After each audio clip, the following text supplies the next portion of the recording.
Well, hello, welcome to this edition of Wire to Wire from Horseshoe, Indianapolis. Track announcer John G. Dooley. Great to have you with us on a beautiful day in town. Sunny skies, talking about through the 80s, and main track is fast. We're on the turf course today, so we have the $1 Horseshoe hat trick, all turf pick 3 wager to look forward to. Course is firm, turf rail set at 36 feet. We have 8 thoroughbred races, and we'll close the card with the Carter Riley Stakes.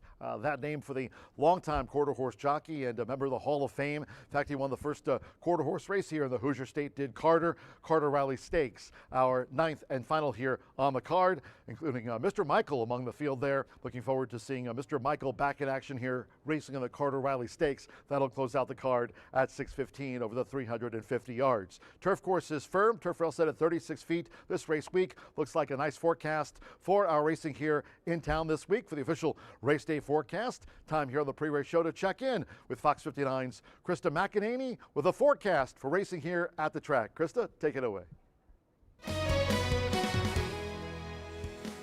We're in for an incredible afternoon out at the track. We'll keep with plenty of sunshine through the rest of the afternoon hours and mostly clear skies as we get into the evening too. We'll be pleasant today with warm temperatures that climb into the mid and upper 70s, turning breezy though with those winds gusting up towards 25 miles per hour. Enjoy the race.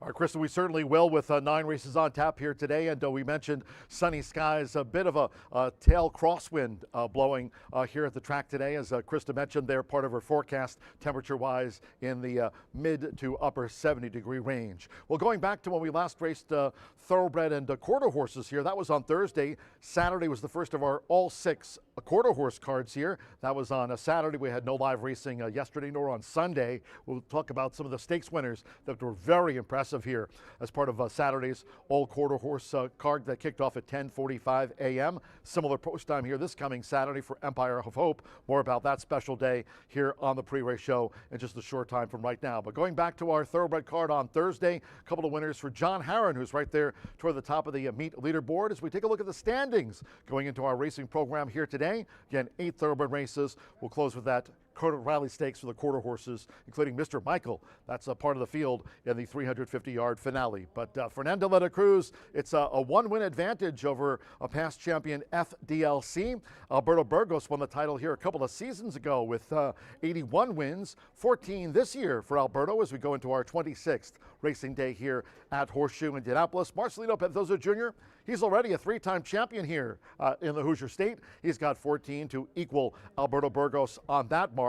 And Mitchell Murrow, always a perennial top jockey at the fairgrounds where I call the races for the past 20 seasons and then some there in NOLA. Mitchell up here started last season, now fully switching his tack here to town in 2026. Agent Tim Hanisch doing a great job for Mitch. He's got 13 wins. That puts him in the top 5. And Joe Ramos with a dozen wins. Trainer side of things, Randy Klopp, a perennial powerhouse here. Thinking of Randy in the Spieth stable, Liz Klopp, of course, the Klopp family with plenty of winners here each and every season. They've got 17 to top the leaderboard going into our racing program here today. I mentioned John Harron when we last raced the thoroughbred and quarter horse card here on Thursday. A couple of winners then for John, who's now got 14 after that double here on Thursday. Gennaro Garcia, another trainer that always makes an impact here at the track with 11 victories. And Bob Gorham certainly off to a quick start in 2026 with 10 wins. And Cipriana Contreras rounding out the top 5 with 8. But then you look, Tiana Richardville, of course, thinking about Thirsty Acres Farm,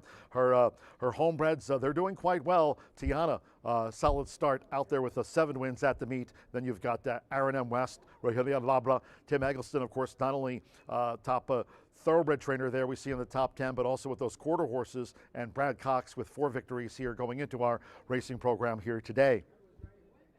We raced here on Saturday. It was the first of our 6 all quarter horse cards, and some top-notch speed here at the track. Let's go back in time to Saturday and take a look at the Harley Green Derby. That was the second to last race here on Saturday's card, and what an impressive victory by C.V. Denali. Has those red blinkers, comes charging out from that outside post under jockey Edgar Diaz, and this was just zoom for the winner here, C.V. Denali. Took out a top trial time and came roaring back here on Saturday.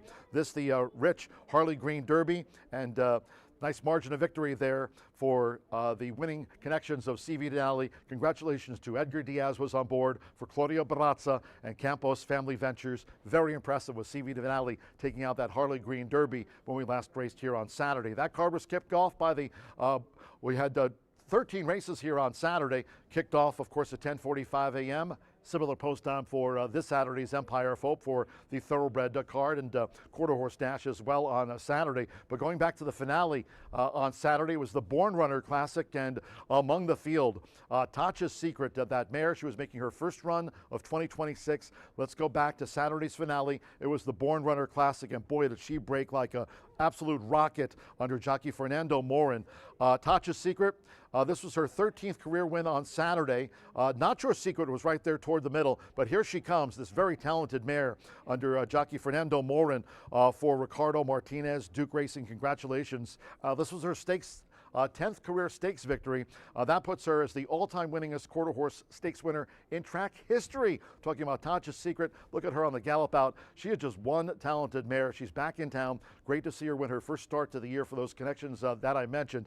Tatcha's Secret, she's back. She's one of the all-time richest quarter horses here in the Hoosier State. And in fact, only Mr. Michael, who runs the finale, trying to get reclaim the title from Tatcha's Secret. Looking forward to the Carter Rally Stakes to wrap up the card here today. It's the 9th and final as part of the racing program, our finale today, and a nice one at it with Mr. Michael at 6:15 p.m. We want to mention new in 2026, we've got the gift shop. Railbirds, check it out. You should be heading down to the first floor OTB at some point during the afternoon. We kick off at 2:10 here today with the first post time. You'll be filling out your entry blanks for today's Jockey Agents Contest, undoubtedly. But while you're there, Railbirds is open now. Such a great merchandise to enjoy your day with us here at Horseshoe Indianapolis, and of course, pick up that merchandise and show your pride here for racing in the Hoosier State.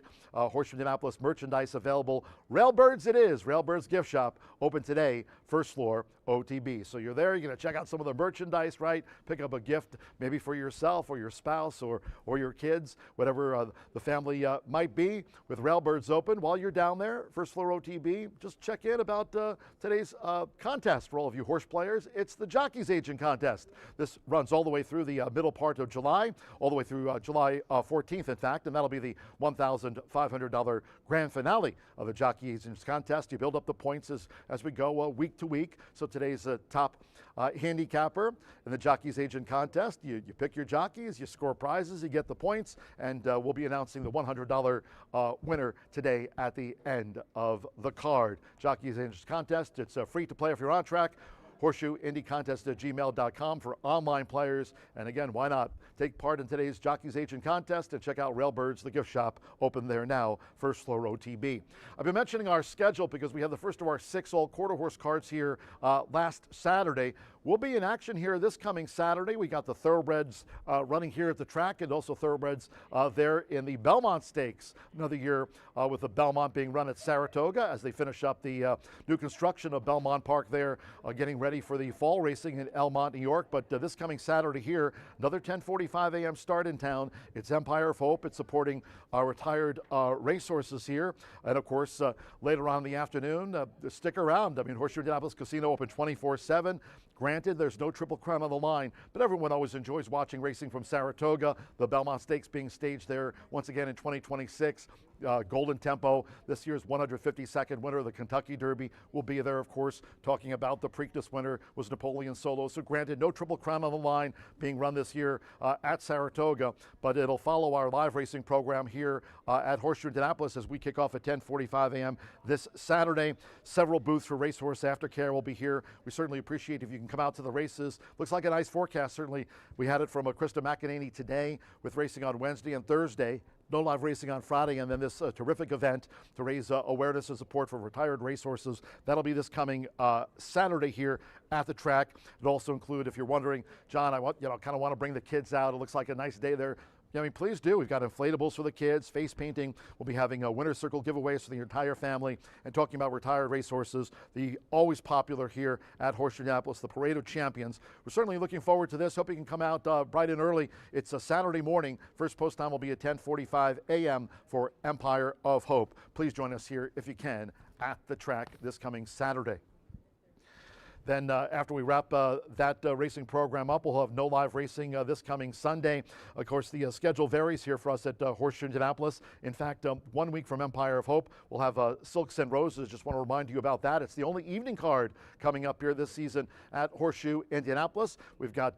We had Empire of Hope. That'll be this coming Saturday at 10:45 a.m. And then we completely switch gears to a later post time for, again, that'll be a week from this Saturday on June 13th. It'll be Silks and Roses here at Horseshoe Indianapolis. And as part of that, it's an evening dedicated to ladies in racing. It's our only nighttime program of this year, beginning at 5:10 p.m. Again, that is a week from this Saturday on June 13th. Lots of activities throughout the night, including a chocolate station from Kilwins of Fishers, jewelry station by Rustic Charm of Nashville here in the Hoosier State, flower cart, massage chairs, inflatables for the kids. Again, face painting contest. We're going to have premier gift giveaways throughout the afternoon, a silent auction on a jockey statue, and just really important to note, Silks and Roses, all funds for this special night on June 13th will go to Indiana Women in Need. We certainly appreciate them, and it's a great cause and a terrific night it'll be. Hope you can join us that Saturday, June 13th. It's the only evening card here at the track. Silks and Roses, again, this coming Saturday, Empire of Hope. Silks and Roses follows that a week from this coming Saturday. Come out here to Horseshoe Indianapolis. Thanks to our big sponsors this year, talking about Woodford Reserve, Tequila Herradura, also Bree Development, and we have Murphy Trailer Sales. They are the Winner's Circle sponsor here at Racing in Horseshoe in Indianapolis. Bar any dead heats, there'll be 9 trips to the Murphy Trailer Sales Winner's Circle on our card today. Sunny, fast and firm, terrific customer service and loyalty since 1984. If you'd like to reach out to them, please do. They're standing by, 765-361-8803 to take your calls. Murphy Trailer Sales, Winner's Circle sponsor of racing here at Horseshoe Indianapolis. Also, B&H Electric back with us again as sponsors of racing here in town. They've got locations in Shelbyville, Seymour, and Bloomington. They're on the World Wide Web at bh-electric.com. New sponsor with us here in 2026. We certainly appreciate them, Midwest Rancher. They're on the web at www.midwestrancher.com. They've got their location at 101 West Laurel Street in Seymour, and you can certainly give them a call for more at 812-680-4204. Also, Russ Hubler Ford, they've got their dealership in Greensburg. You can check them out, russhublerford.com. You can ring them up at 812-651-4615. One and all, thanks for your sponsorship of racing here at Horseshoe Indianapolis in 2026. Just about a half hour away now from the first of the day. Social media wise, of course, I mean, everyone's on social media. We know you are. You can reach out to us here at the track. Follow me on X at John G. Dooley, certainly not only racing, but also history, all sports. Love to engage with our fans on X. Racing Rachel, she's here today, part of the live broadcast of our racing program here at Horseshoe Indianapolis on a beautiful Tuesday in town. Martha Clausen, she'll be along during the 6 o'clock hour with a preview of the Carter Riley Stakes, that featuring Mr. Michael, after Mr. Michael just watched Tatcha's Secret take that title away as one of the all-time stakes winningest horses here in the Hoosier State, quarter horses. Looking forward to Martha's thoughts. Pretty sure Martha loves Mr. Michael, so can't wait to see her top pick there in the Carter Riley. And Brian Aragoni is also standing by. Brian is waiting in the wings to talk about the 50-cent early pick 5 here with that low 11.99% takeout. You can follow Brian 365 on X at Mr. B Analyst. And Trackwise, we also have you covered, not only on X at HS Indy Racing, also on Instagram at Horseshoe Indy. Subscribe to our YouTube channel at Horseshoe Indianapolis Racing. 141 here on Wire to Wire. They're a preview and a look back as we had an exciting old quarter horse card here on Saturday. Memorable performances from CV Denali taking out the Harley Green Derby and Tatcha's Secret. Boy, that mare, so talented. One of the best ever in the state, taking the Born Runner Classic when we last raced here on Saturday. After a couple of dark days, we're all ready to go with our racing program here today on a beautiful day. Sunny skies. We had Krista McEnany from the Weather Authority, Fox 59, give us that forecast. Certainly looks like a winner here weather-wise for our 9-race card here today. Quick commercial break on this Tuesday edition of Wire to Wire when the pre-race show returns. It's we know it as the B block. Brian Aragoni to talk about the 50-cent early pick 5, fast, firm, and out there on the Caesars course, turf rail set at 36 feet under sunny skies. Back with Brian right after this.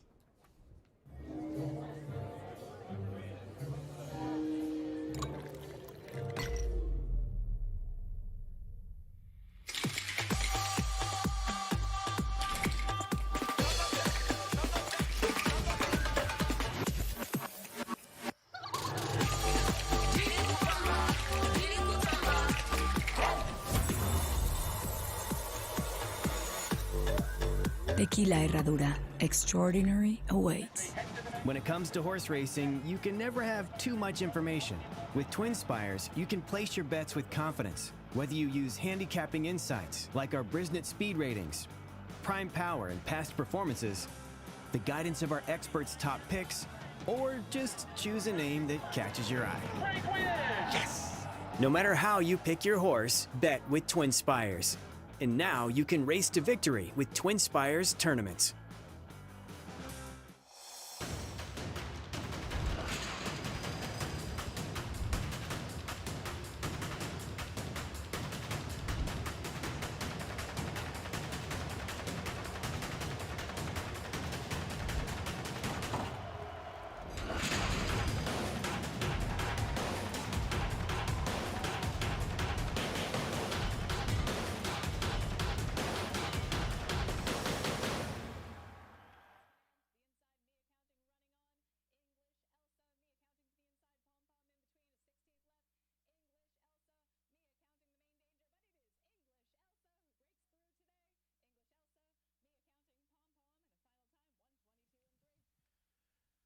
Welcome back to the B Block here at Horseshoe Indianapolis. Happy Tuesday to you and yours truly. After a great Saturday of quarter horse racing, took Monday off, but we are back and ready to roll. And it is just my opinion, however, I do believe this is the best card of the entire 2026 season to date. We've got some turf action. Thankful to be back on that luscious and very green turf course, listed as firm despite all the rain last week. Kudos to our track crew keeping everyone safe on both the dirt and the turf. But with that firm turf course also comes some big fields. We've got a lot of maiden special weights today. A couple of very nice debuting horses, or at least I believe them to be very nice. We'll see if it pans out that way. But competitive racing here at Horseshoe Indianapolis, and along with competitive racing, we also have some of the lowest takeout in the entire country. 11.99% takeout in that pick 5.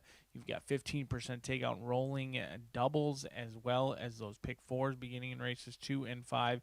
And overall, just a great betting card. I think it's really, really going to be a good betting card.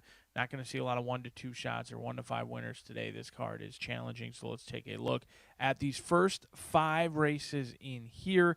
We're going to navigate this early race in a wide open manner. I did like Count the Cash, just don't love the spacing for this one, coming back on 11 days rest, taking a jump up in class from maidens to winners for the first time. So I think Count the Cash could outrun his odds per se, and it's certainly a horse I'm going to use underneath. However, I'm going to play against and go a bunch of different directions in here. I think this race is completely wide open. My biggest stand is probably playing against Ryan's Wish.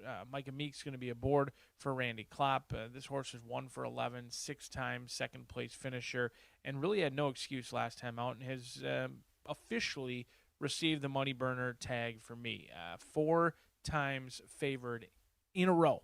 Has gone off at 6-5, 4-5, 3-5, and 6-5 last time out. And while running well every time and showing speed, it just hasn't shown the ability to finish. Now, I recognize that today could be the day, and this horse could easily beat me. You got Fernando de la Cruz hopping off, Micah Meeks hopping on, in my opinion, as a better. And a handicapper, you never like to see a rider who's perennially in the top going for an apprentice and switching, especially for a horse who's been the beaten favorite 4 times in a row. So we're going to play against Ryan's Wish in the opener, go as deep as we possibly can in this race, and see if we can't catch a long shot to kick off the first leg of that pick 5. You heard me talk about those 15% takeout pick 4s. Those will begin with a maiden special weight event going 5.5 furlongs. Scratch numbers 4 and 6 out of this event leaves us with a competitive field of 6 set to go to the roost. 2, 3, and 5. A challenging race in here. You've got a couple of first-time starters. Aunt Layla Sky at 9-2 for Steve Fosdick. The mare was 1 for 22, and this is her first foal. She could be any sort in here. You've also got Coger Lane. The mare produces 16% winners, but firsters have never hit the board. In 4 tries, not only have they not won, they haven't even hit the board. So she's produced at a very high win rate after that, but they haven't always been super precocious, winning at first asking. Aaron West, though, he's had horses ready to rock and roll at first asking this season. We'll see if he can get Larry Goodwin and Tony Green home a winner with Coger Lane. But one more question is a horse that I think will win if they run back to when they were last seen. Now, huge question marks, right? Maiden special weight last year, November 12th, after the maiden special weight was kind of watered down. We have so many maiden special weights throughout the year between April and November. In November, they're not nearly as strong as they are early on in the season, so I do recognize that. This horse went off at 142 to 1. To say this one was dismissed is an understatement and a glaring one at that. However, it did run a very, very big race, and that was with Sammy Bermuda's aboard. You don't see him getting aboard 99 to 1 shots very often, so he's going to be aboard again today. Tracy Wisner, her and her team, they've had their horses ready to rock and roll. They're winning at 30% on the season. It is a small sample size, but that's a great start. They're coming in fit, and if one more question is fit, there won't be many more questions to answer because I think this could be a long shot upsetter to kick off that early pick 4 in race 2. 2, 3, and 5 for me. Race 3, a challenging event at that. Scratch the 1 out of here. Explosively is likely going to be heavily favored in here for Randy Matthews and Fernando de la Cruz. I do recognize that. I just think there's a lot of speed in here. I think there's going to be some pace to chase, along with Delta Tauchu and Sound Doctrine are going to be going very fast up front. Could set it up for a horse like Healing Waters. 6-1 morning line, John Heron, Amir Mendoza. He may be an apprentice, but he won't be an apprentice long if he continues to win this season at 20%.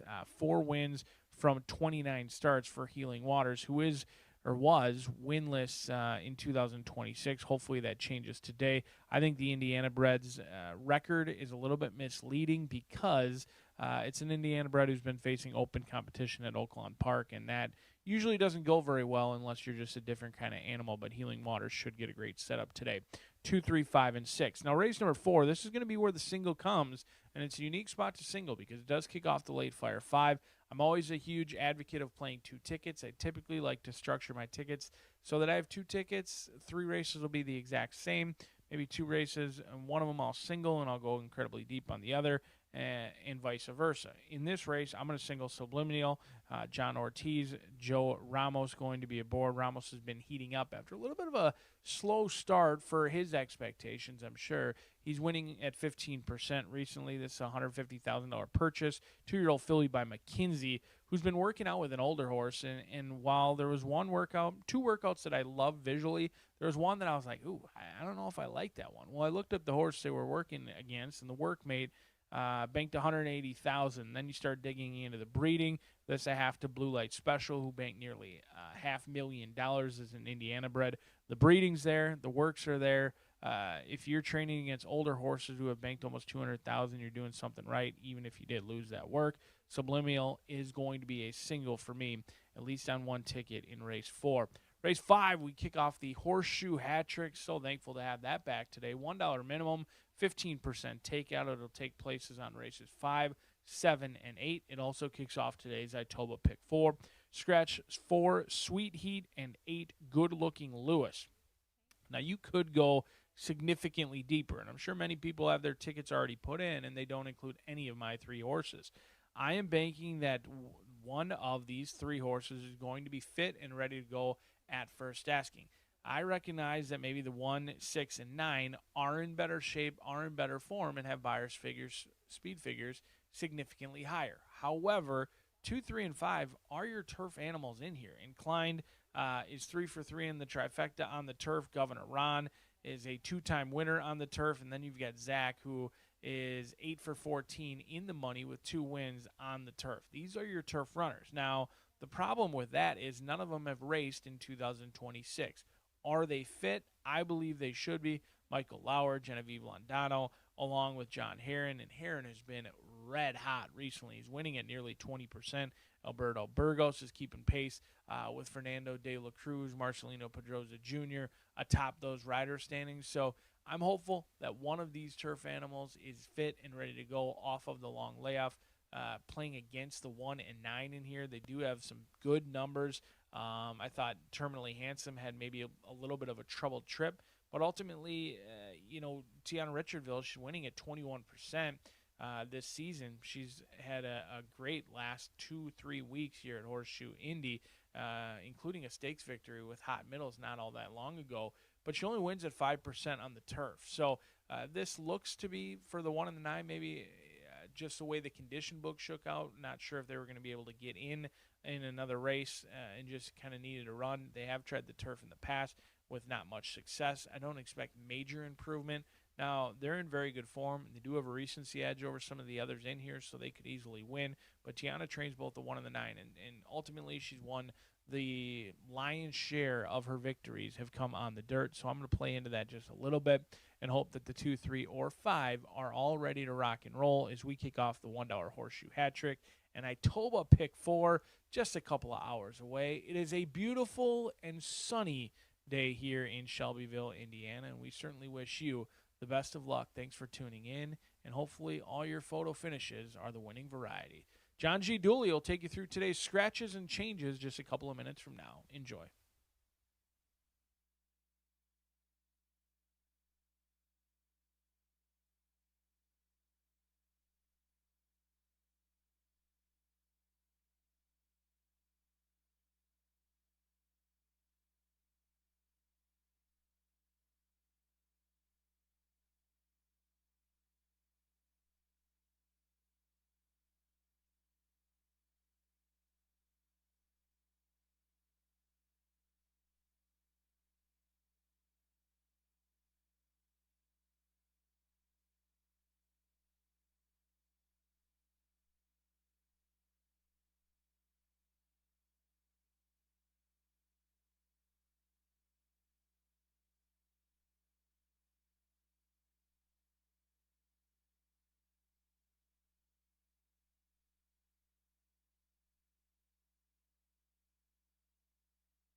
Good afternoon from Horseshoe Indianapolis.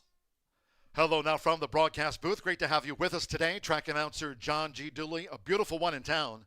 Sunny skies, mid to upper 70s. Main track fast. The turf course firm. Turf rail set at 36 feet. Fast and firm under bright blue skies. If you have your programs close by, let's take a look at the changes and corrections on today's racing program. The opening sprint starts off the 50-cent early pick 5. No changes at the top of our 9-race card. First of the day, all 8 run. No changes. On to race 2 we go. Couple of scratches here from the maiden. This starts the $1 early pick 4. Scratch the 4, Justice on the Rail, and the 6, Blazing Eyes. Scratch the 4, Justice on the Rail, and the 6, Blazing Eyes from a maiden sprint. After that, in the third, a starter sprint, number 1, Alto Belly, has been scratched. Scratch number 1, Alto Belly. In the fourth race, here are the starts of the 50-cent late fire 5. Scratch the 1, Bayou Baby, and the 8, Yalina. Scratch 1, Bayou Baby, and the 8, Yalina. Race 5 on the turf. This features the $1 horseshoe hat trick all turf pick 3. Start to the $1 late pick four, daily presented by Itoba. There's a carryover in the late pick four today of $2,220. Scratch number 4, Sweet Heat, and the 8, Looking Good Lewis. Scratch 4, Sweet Heat, and the 8, Looking Good Lewis, turf firm, and on the Caesars course, portable rail up at 36 feet. Late pick 4 carryover starts here. On to ring 6 we go. And in the 6th race, a featured sprint of the day, no scratches. Number 5, Honorable Discharge, a change of jockey to Jaime Torres. Jaime Torres on the 5, Honorable Discharge. In the 7th of our 9, here a maiden turf dash. Scratch the also eligibles, 13 Cardiff Reef and the 14 The Stooge. Scratch the also eligibles, 13 and 14 from the maiden turf sprint. In the 8th race maiden turf, scratch number 7 Mush Kerry and 9 Damon Runyon. Scratch 7 Mush Kerry and 9 Damon Runyon, race 8 at 5:47. Race 9 last of the day, capping off the card with the Carter Riley Stakes. Quarter horse dash over the 350 yards. Scratch the 4, Kelly Girl. Number 5, Flying Cowgirl. Scratch number 6, Beach Burner. And 7, Beach Chicks. With those scratches, there'll be no quarter horse pentafecta wager featured on the Carter Riley. No quarter horse pentafecta. Scratch the 4, 5, 6, 7. Race 9 at 6:15. The Carter Riley Overnight Stakes. Horses in the walking ring for the State Bred Sprint Opener. All 8 run under sunny skies. Main track fast. The Caesars course. Rated firm. Turf rail at 36 feet. We'll have the first of the day due off in 11 minutes time. Make it a great day with us here at Horseshoe Indianapolis.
Horseshoe Indianapolis paddock judge Brandy Bell with the call for riders up.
The horses stepping onto the track for the first race. This race will be run at 6 furlongs, a field of 8. No changes here at the top of a 9-race card. All a run in the State Bred Sprint. Race 1 features exacta, trifecta, superfecta. Double pick 3. Here are the starts of the 50-cent early pick 5. Fast and firm for the turf races on the card. The portable rail at 36 feet. Fast track for the first. 2 minutes to post time. 2 minutes.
We're less than 1 minute away from post time.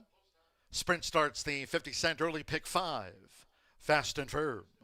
Less than a minute.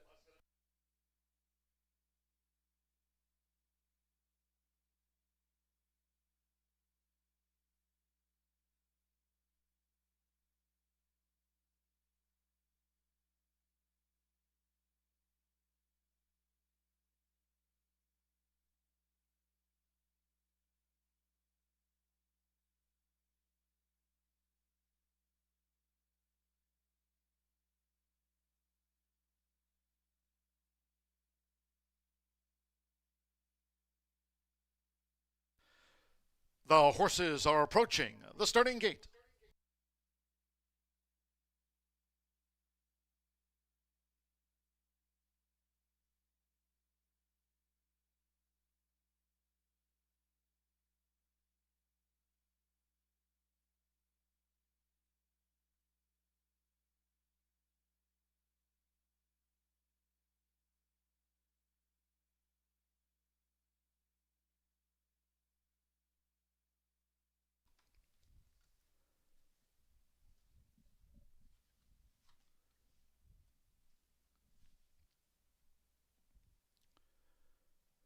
The horses have reached the starting gate. It is now post time. They're going in. Alexander Crispin with Count the Cash. Micah Meeks with Ryan's Wish has joined Count the Cash. Now Thousands of Hopes. Marcelino Pedroza Jr. on this last out winner for Gennaro Garcia. Thousands of Hopes. Hadalehi with Gray V.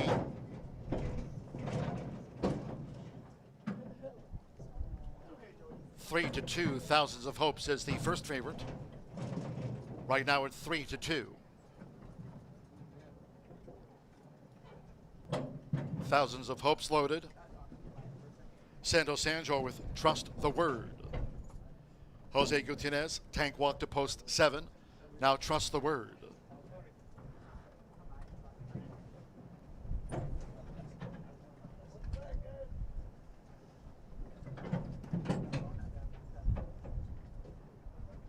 With Mitchell Morrow leading up TV Victory.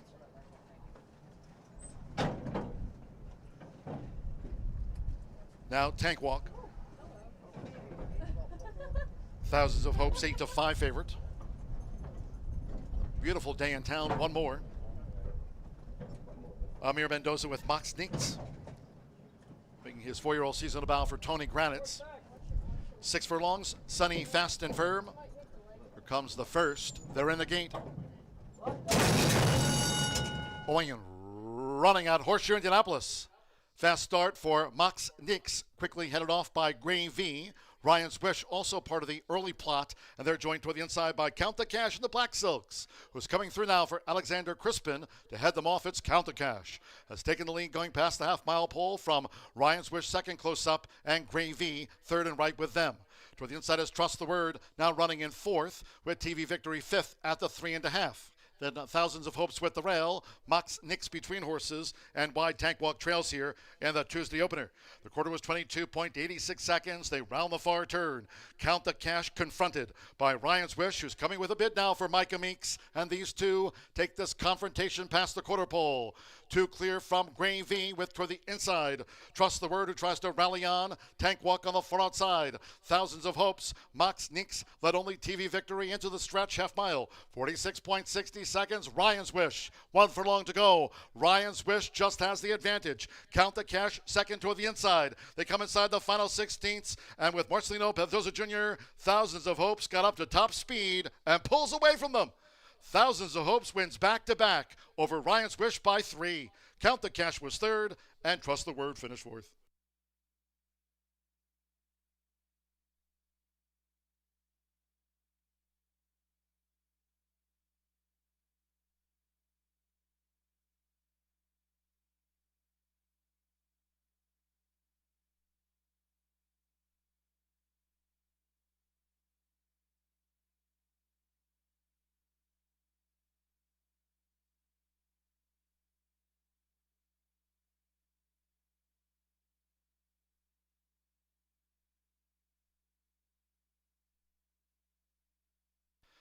112.45 after the state bred sprint. 1 minute 12.45 seconds. The unofficial 25132. Thousands of hopes. Even money first. 5 Ryan's Wish. 2 to 1 second. 1 count the cash. 25 to 1 for the show dough. And at 5 to 1 3 Trust the Word gets into the frame from Tank Walk. Gravy showed speed. Drop back in his seasonal bow. And first run of the year for Mox Nix, who beat TV Victory home. 112.45, back-to-back, thousands of hopes. Marcelino Pedrosa Jr. on the even money first favorite for Gennaro Garcia.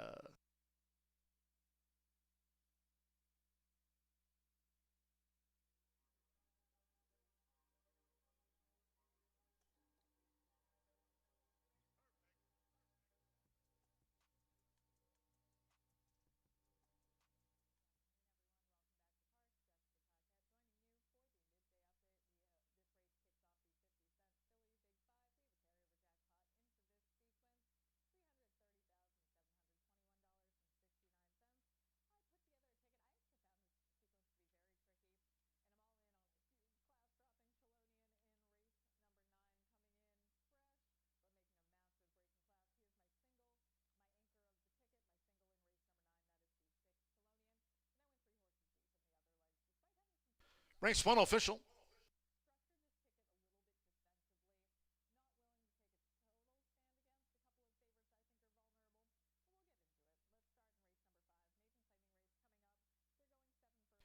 Returning to the Murphy Trailer Sales Winner's Circle, number 2, Thousands of Hopes, with Marcelino Pedrosa Jr. Thousands of Hopes is a 3-year-old dark Bear Brown gelding by 1,000 words. Out of the Klimt mare, the Bee's Knees.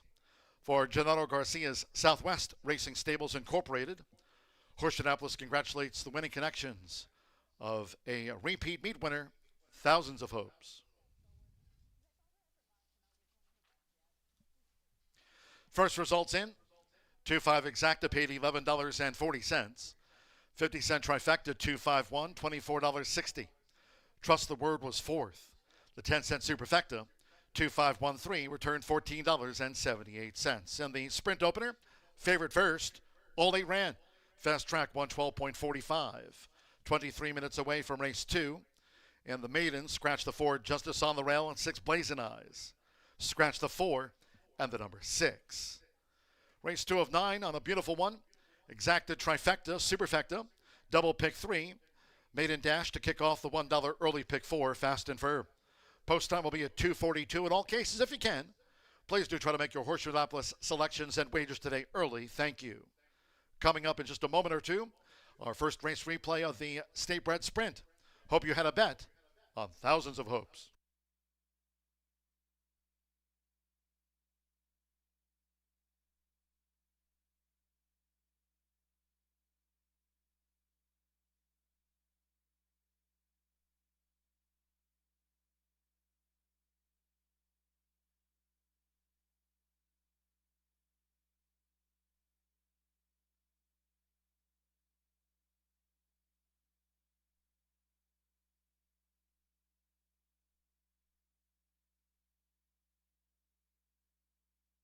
They're in the gate. Going and running out Horseshoe Indianapolis. Fast start for Mox Nix, quickly headed off by Gravy. Ryan's Wish also part of the early plot, and they're joined toward the inside by Count the Cash and the Black Silks, who's coming through now for Alexander Crispin to head them off. It's Count the Cash has taken the lead going past the half-mile pole from Ryan's Wish second close up, and Gravy third and right with them. Toward the inside is Trust the Word, now running in fourth, with TV Victory fifth at the 3.5. Then Thousands of Hopes with the rail. Mox Nix between horses, and wide Tank Walk trails here in the Tuesday opener. The quarter was 22.86 seconds. They round the far turn. Count the Cash confronted by Ryan's Wish, who's coming with a bid now for Micah Meeks. And these two take this confrontation past the quarter pole. Two clear from Gravy with toward the inside. Trust the Word, who tries to rally on. Tank Walk on the far outside. Thousands of Hopes. Mox Neeks led only TV Victory into the stretch half mile. 46.60 seconds. Ryan's Wish. 1 furlong to go. Ryan's Wish just has the advantage. Count the Cash second toward the inside. They come inside the final 16ths, and with Marcelino Pedroza Jr., Thousands of Hopes got up to top speed and pulls away from them. Thousands of Hopes wins back-to-back over Ryan's Wish by 3. Count the Cash was third, and Trust the Word finished. They're in the gate.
you try and give them the best opportunity. And I don't know so much that it's just because it's girls, but you try to empower women because it is a very tough business.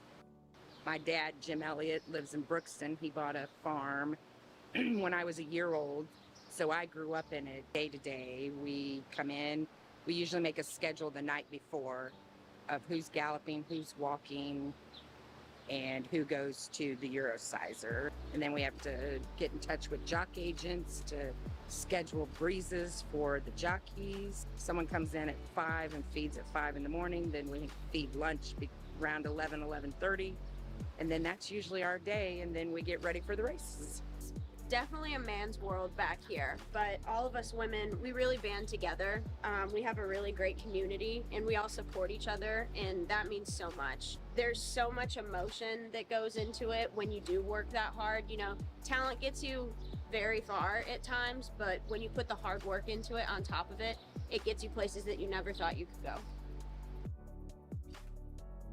You definitely have to work a little harder, but I think we also have an edge to us that not a lot of men have, and I like to take advantage of that as much as I can. Now I'm a jockey, living my dream. It's a man's sport, for sure. Like, I think women, some people look at them and I think I'm a little more affectionate with my horses, more hands-on. You know, it's an industry where all your top trainers are men, so I think people look to that. I started underneath my grandpa, Calvin Prescott. Prior to that, I've always had horses in my life. I barrel raced. Went to college at Ball State, and then I got back into horses with my grandpa, and I think my own trainer's license was probably somewhere around 2003, maybe, something like that. Started out with just a few. Eventually, I started breeding my own horses, and now I'm up to, I don't even know, 40-something, so a lot. Hola, mi nombre es Sheneveli. Soy Jaguaker, trabajo con Michelle Elliott, tengo aproximadamente 2 años de estar trabajando acá, soy del país de Guatemala. There's a lot more women in this business now than when I first started 35 years ago. Being a woman, other women feel threatened by you sometimes, so it's always a good idea to go chat with the ladies first. They're your biggest asset and your biggest allies. Women will stick together if you give them a shot.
10 minutes to the second race here at Horseshoe Indianapolis. And today I am going to be modeling some of our new merch.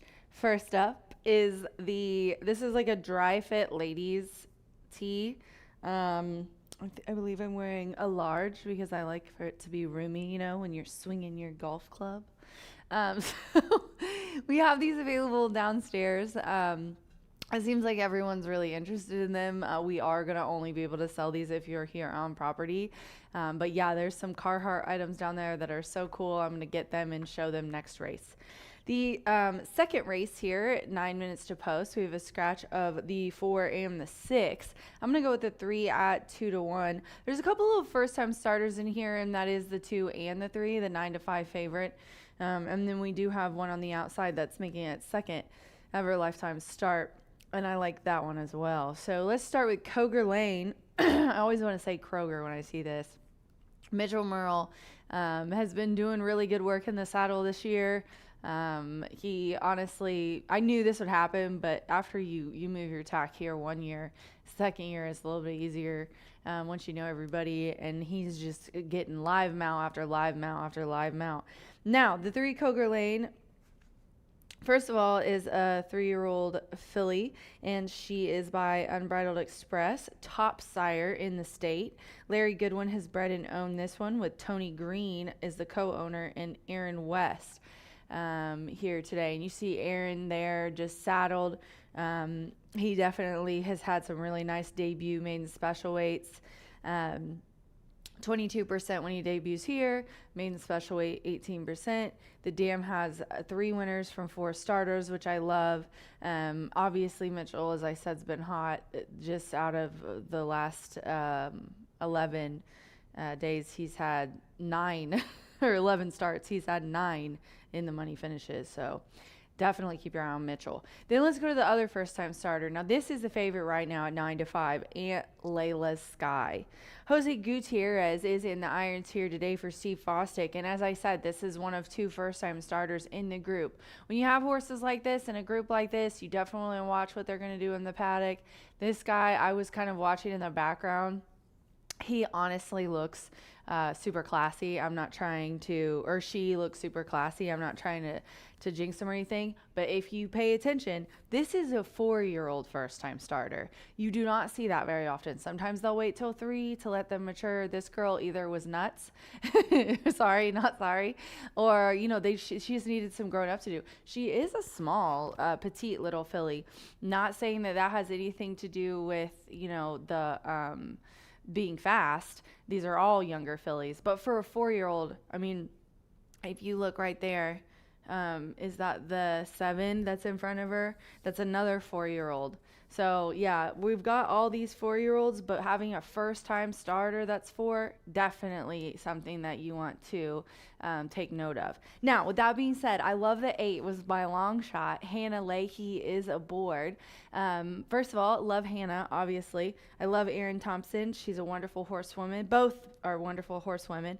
And this one debuted with Hannah in the irons. Hannah understands horses really well. You know, some jockeys, it's a job. Hannah, it's a passion, obviously, you can tell. And with young fillies, she gets along with them so well. I think it's because she's a young filly herself, but they get along really well. This horse is coming out of a big field of 11, and now we're going down to a shorter field, and with the 2 scratches, it's only 6. So I don't mind the outside draw, but she did try May 12th and just didn't do much. But I think it was a learning experience, and her and Hannah are really going to improve off of that one. And I like that she doesn't, with a shorter field, I like that she doesn't have any horses to her outside. It'll be maybe a little bit easier for her. So 3-2-8 for me here in this second race. We're 6 minutes to post. And I just want to give a shout out to Eric and Chris Hallstrom. They're watching us all the time, boys. But really, I just want to wish his son Ben and his wife a very happy marriage. They're there for their wedding, so very happy for them for sure. So I'm going to go downstairs. I'm going to go get you guys my favorite piece. It's a vest, and I'm going to show you guys that one next. So stay tuned. Good luck.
The horses call post right now for the second race.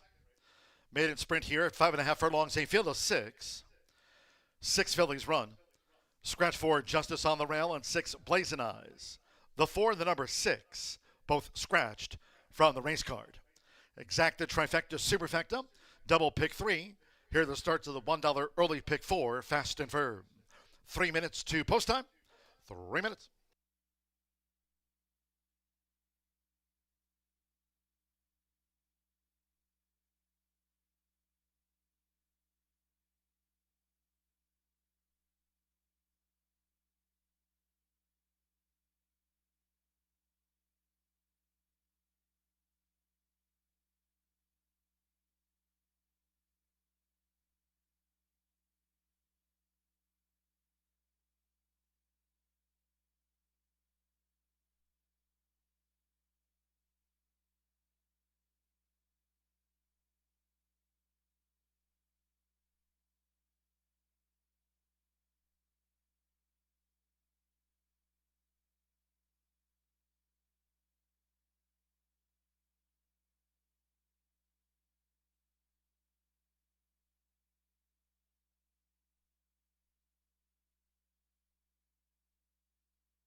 Less than 1 minute to post time. Here the start of the $1 early pick four. Fast and firm, the horses are approaching the starting gate.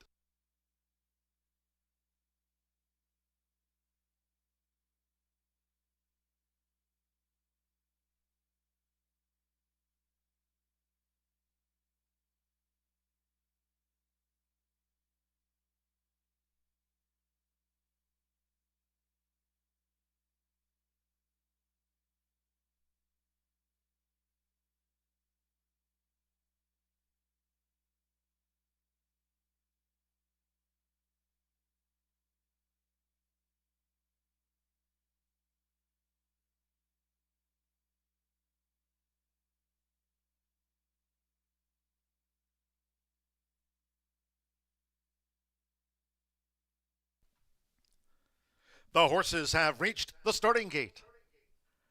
It is now post time. Loading in front of starter Oscar Quiroz. Simmer Bermudez, one more question. She was 4-time started here last season. One more question. Irving Moncada with Lunar Sky. Jose Gutierrez and Layla Sky.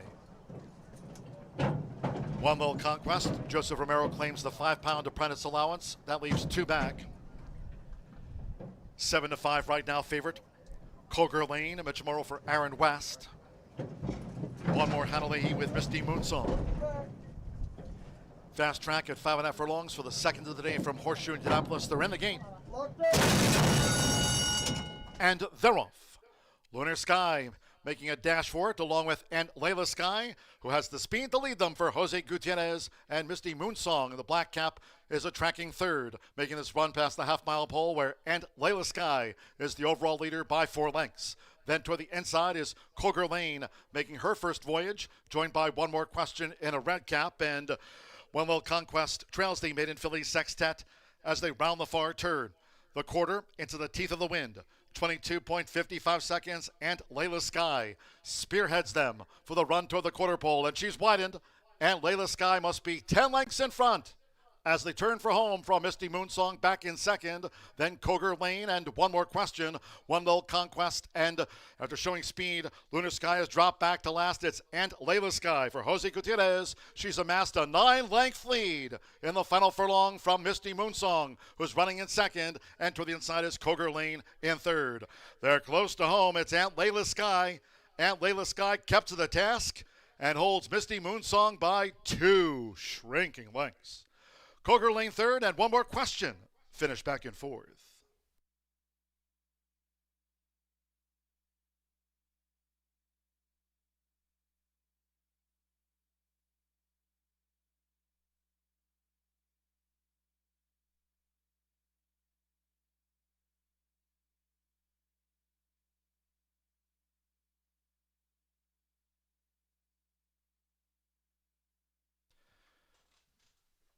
.283 the unofficial.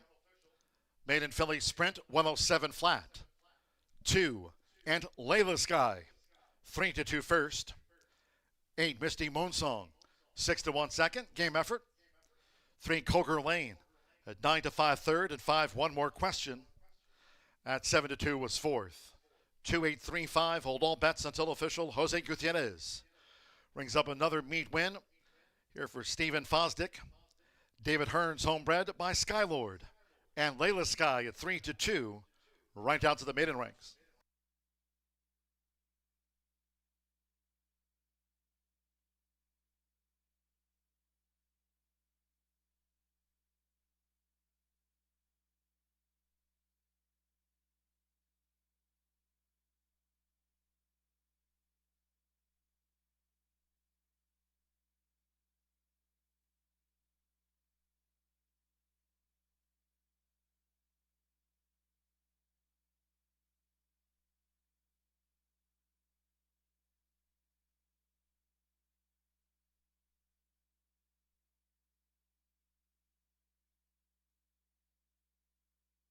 The result of race 2 official.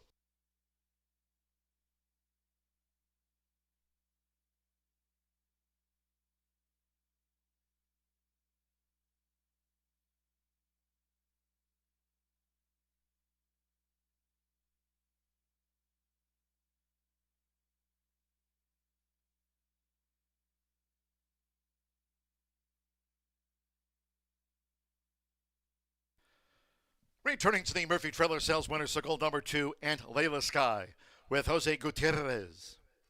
And Layla Sky is a 4-year-old. Dark Bay Brown filly by Skylord. The Shanghai Bobby mare, Mimi's Ruby Bobby. Stephen Fosdick trains for Indiana breeder owner David Hearn. Horseshoe Indianapolis congratulates the winning connections of and Layla Sky. 3-2 favorite.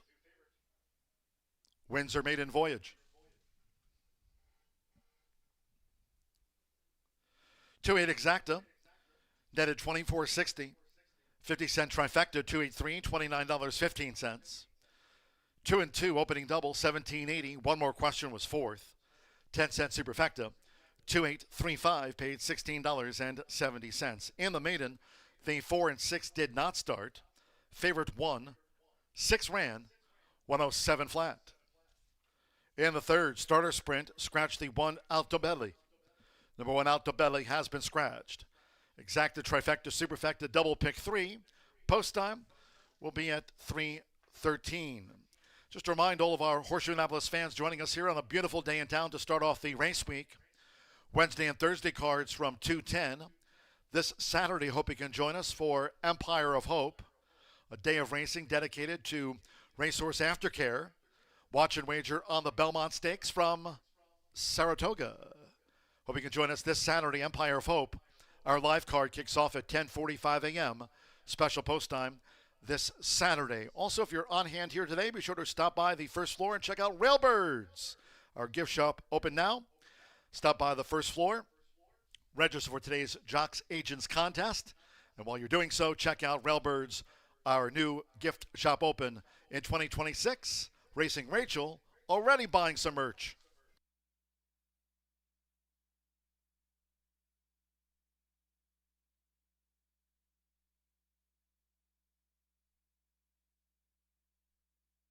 Plus they're in the game.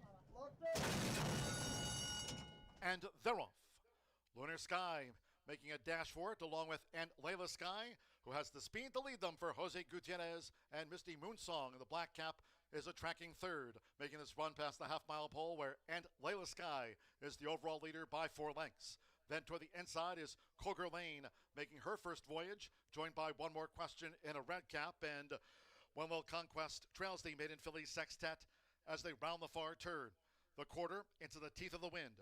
22.55 seconds, and Layla Sky spearheads them for the run toward the quarter pole, and she's widened, and Layla Sky must be 10 lengths in front as they turn for home from Misty Moonsong back in second, then Cougar Lane and One More Question, One Little Conquest, and after showing speed, Lunar Sky has dropped back to last. It's and Layla Sky for Jose Gutierrez. She's amassed a 9-length lead in the final furlong from Misty Moonsong, who's running in second, and to the inside is Cougar Lane in third. They're close to home. It's Aunt Layla Sky. Aunt Layla Sky kept to the task and holds Misty Moonsong by 2 shrinking lengths. Cougar Lane third, and One More Question finished back in fourth.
We're 11 minutes to the third race, and now I am wearing the ladies zip up. It's like a whole zip up. Look, I have a little room, right? Look at that. Isn't that nice? Definitely check it out. They have amazing stuff. And I lied. My next favorite is up. It's the Carhartt vest. It's really nice. But Chris, I have decided she's buying me a present. And she said, I want this one in medium. This is a small though, and it does fit really well. But I like for them to be a little loose. We can head on down to the first floor right behind the program stand to visit our brand new gift shop. Let's talk about the third race. Gutierrez with a very nice ride in the last for Steve Fostick, winning with the 3. Let's talk about the third race. Right now we do have a heavy favorite of 7-5, and that is the 2 here in this race. Now the 1 is out. I did like a little bit, but 265 for me here in this race. I couldn't go away from Explosively in here. We've got a 3-year-old and up starter optional claiming for 20. 6 furlongs on the dirt, and Fernando de la Cruz are leading. Woo! Be careful. There's something back there in the shadows that he's not a fan of. Randy Matthews. I love Randy Matthews. He really is the best. He's got Fernando up for him today with this 5-year-old gelding who's won $152,000 in his life. He's ran on Indiana dirt once and got a nice second there, but he's been in Kentucky since. Ellis, Keeneland, Churchill. Now, if you go back and forth here, this guy's been claimed. Everybody wants him. Everybody wants a piece of this guy. He must pay his feed bill. But he's very competitive in here, as you can see in some of these starters.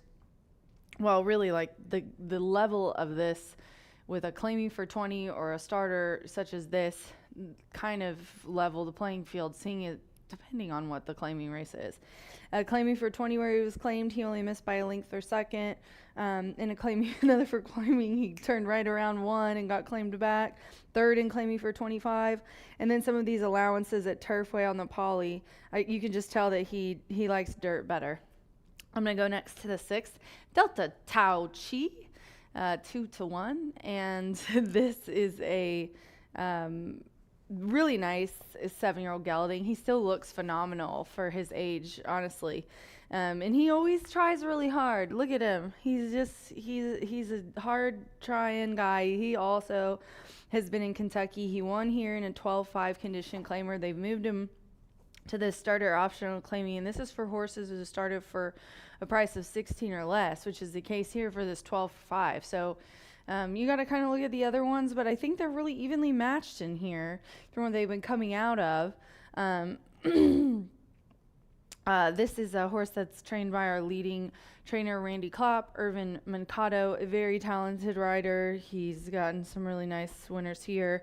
This horse hasn't been worse than second in 4 starts, going all the way back to June of last year.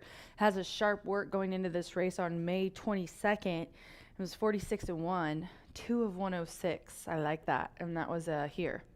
And then I'm going to round it out with a 5, Sound Doctrine.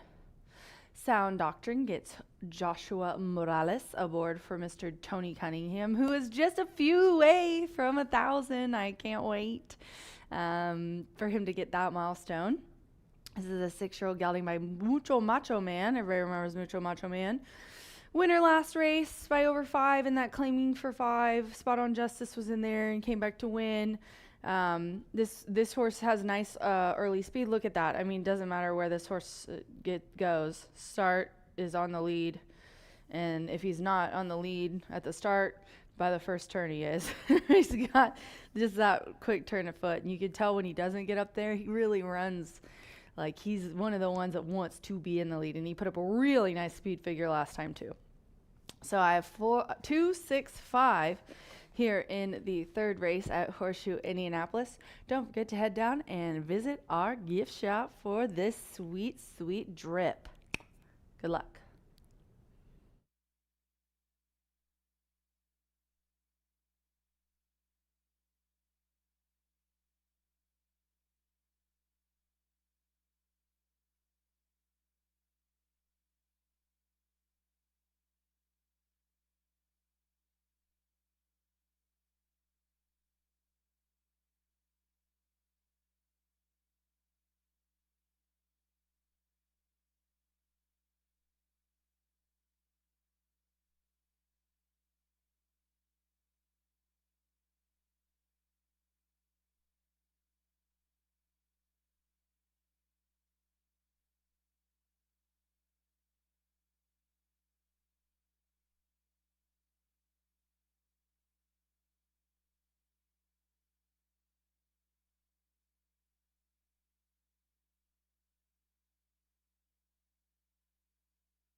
The horses stepping onto the track now for the third race.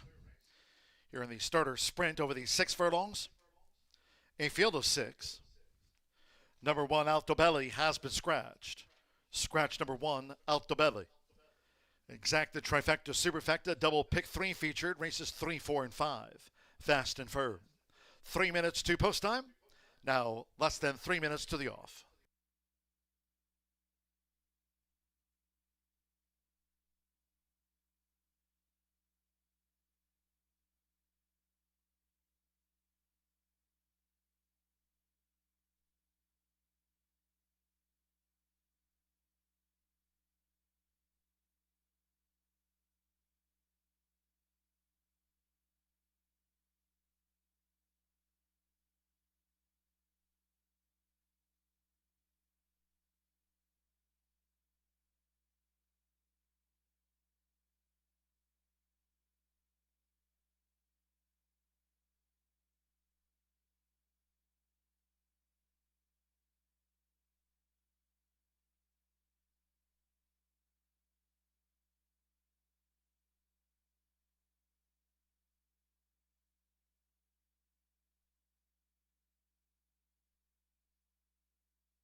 Now less than 1 minute to post time.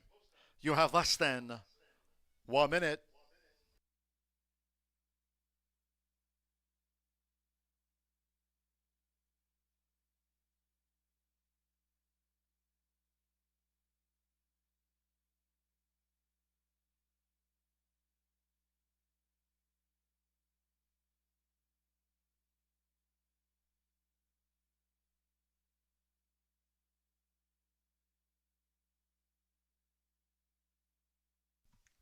The horses are approaching the starting gate.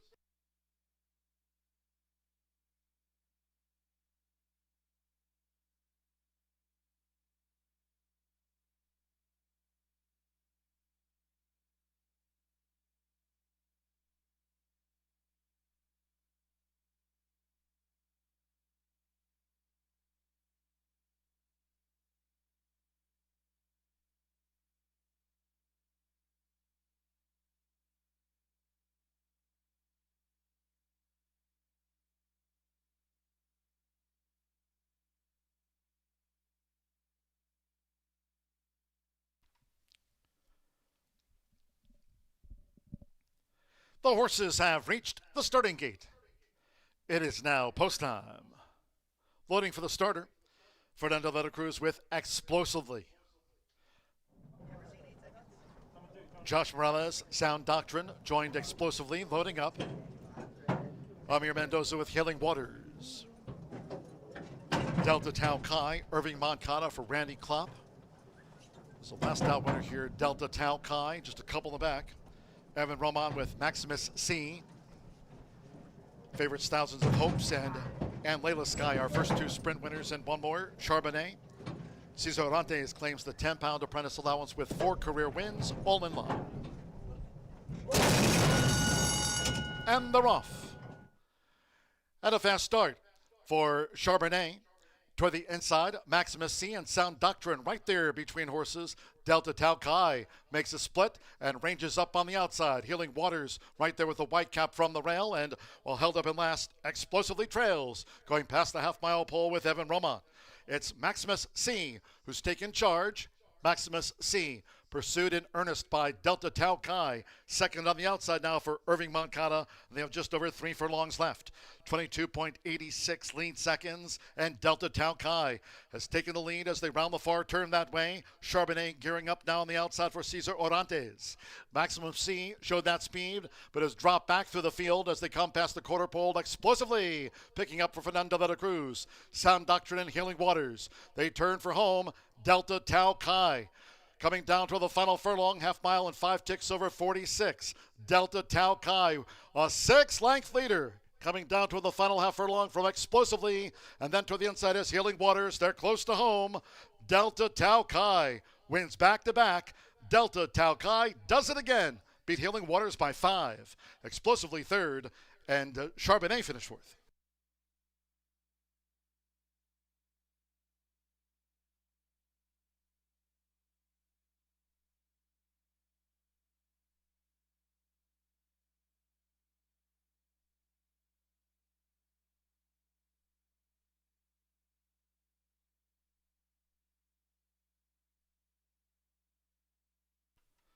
One 11.58. Unofficial. 63276. Delta Tau Kai. 2-1 first. 3 Healing Waters. 4-1 was second. 2 Explosively. A 2-1 third, and the 7 Charbonnet. 2-1 fourth. Hold all bets until official. Irving Moncada. Today for Randy Klopp, Gran, and Charles Turner. Son of Practical Joke. Now 4 for 9 lifetime for Delta Tau Kai.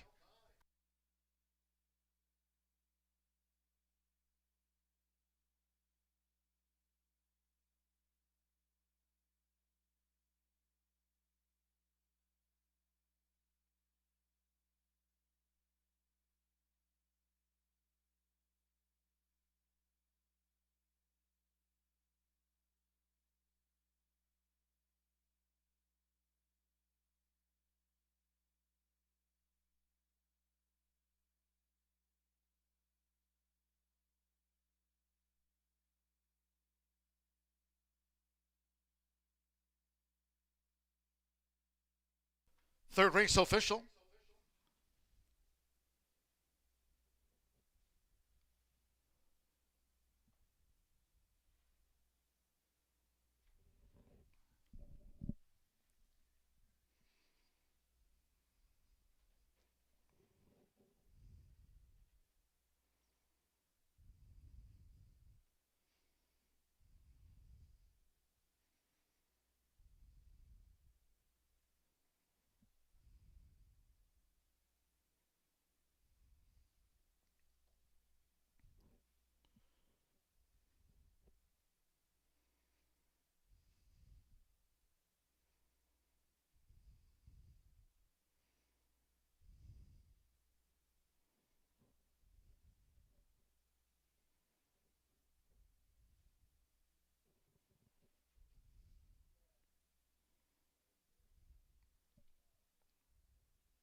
In the Murphy Trailer Sales Winner Circle, the 6, Delta Tau Kai.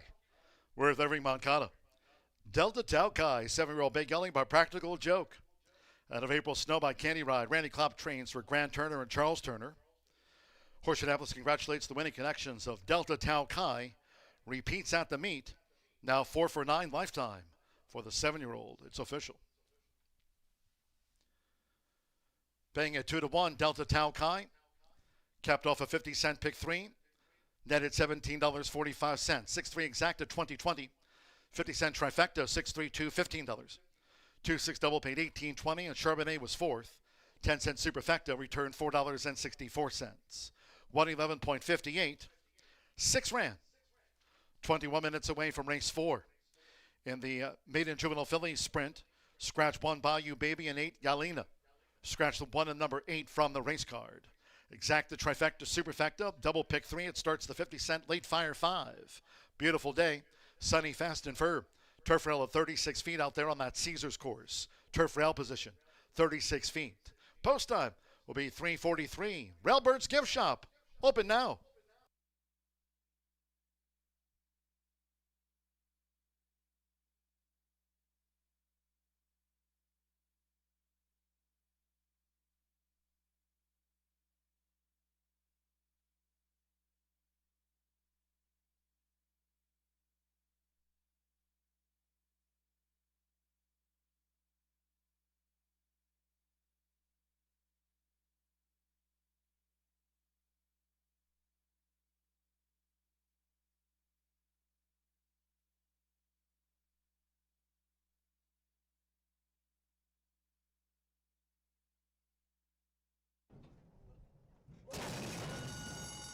And they're off. And a fast start for Charbonnet. Toward the inside, Maximus C and Sound Doctrine right there between horses. Delta Tau Kai makes a split and ranges up on the outside. Healing Waters right there with the white cap from the rail, and while held up in last, explosively trails, going past the half-mile pole with Evan Roman. It's Maximus C who's taken charge. Maximus C pursued in earnest by Delta Tau Kai. Second on the outside now for Irving Moncada. They have just over 3 furlongs left. 22.86 lead seconds, and Delta Tau Kai has taken the lead as they round the far turn that way. Charbonnet gearing up now on the outside for Cesar Orantes. Maximum C showed that speed, but has dropped back through the field as they come past the quarter pole explosively, picking up for Fernando de la Cruz. Sound Doctrine and Healing Waters. They turn for home. Delta Tau Kai coming down to the final furlong, half mile and 5 ticks over 46. Delta Tau Kai, a 6-length leader. Coming down to the final half furlong from explosively, and then to the inside is Healing Waters. They're close to home. Delta Tau Kai wins back-to-back. Delta Tau Kai does it again. Beat Healing Waters by 5. Explosively third, and Charbonnet finished 4th.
back to Horseshoe Indianapolis, where we are 12 minutes away from race number 4, kicking off today's Late Fire 5, 11.99% takeout each and every day here at Horseshoe Indianapolis. And thankfully enough, while the rain has come, it is also gone here in Indiana. So we've got greener pastures, or greener and firmer turf here at Horseshoe Indianapolis. Fast and firm, something we were unable to say all week last week. And with that, we also have the Horseshoe Hat Trick kicking off in race number 5.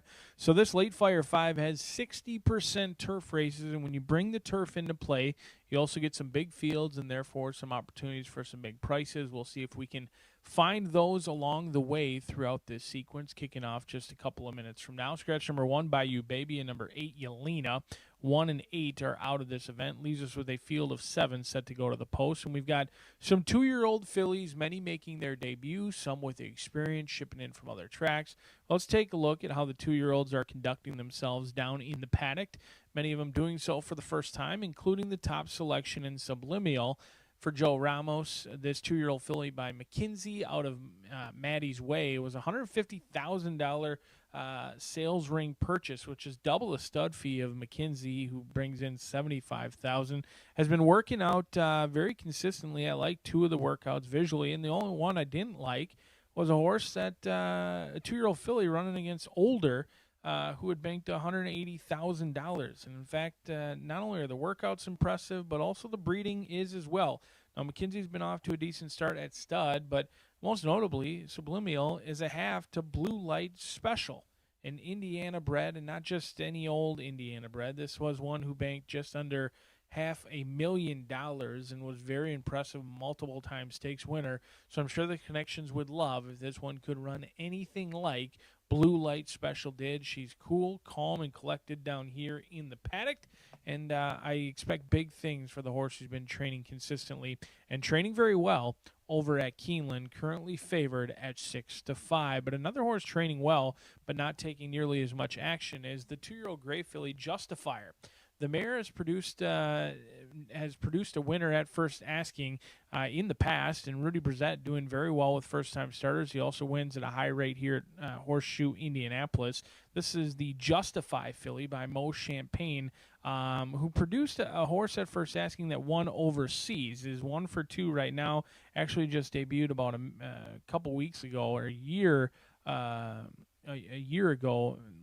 Past a couple weeks, but anyways, Justifier, the lone sibling, shipped overseas and ran out of country, but did win on debut. So Justifier's been training well. Another one who's got solid works over at Keeneland. I like what I see. I love that KentuckyBred.org website in which you can watch those workouts, especially for races like this. You can really hone in on who's training, who they're training with. A little bit concerned about the gate workouts, though. 3 consecutive gate workouts has me a little bit cautious, especially on a track that is catering towards being friendly on the front end or towards speed.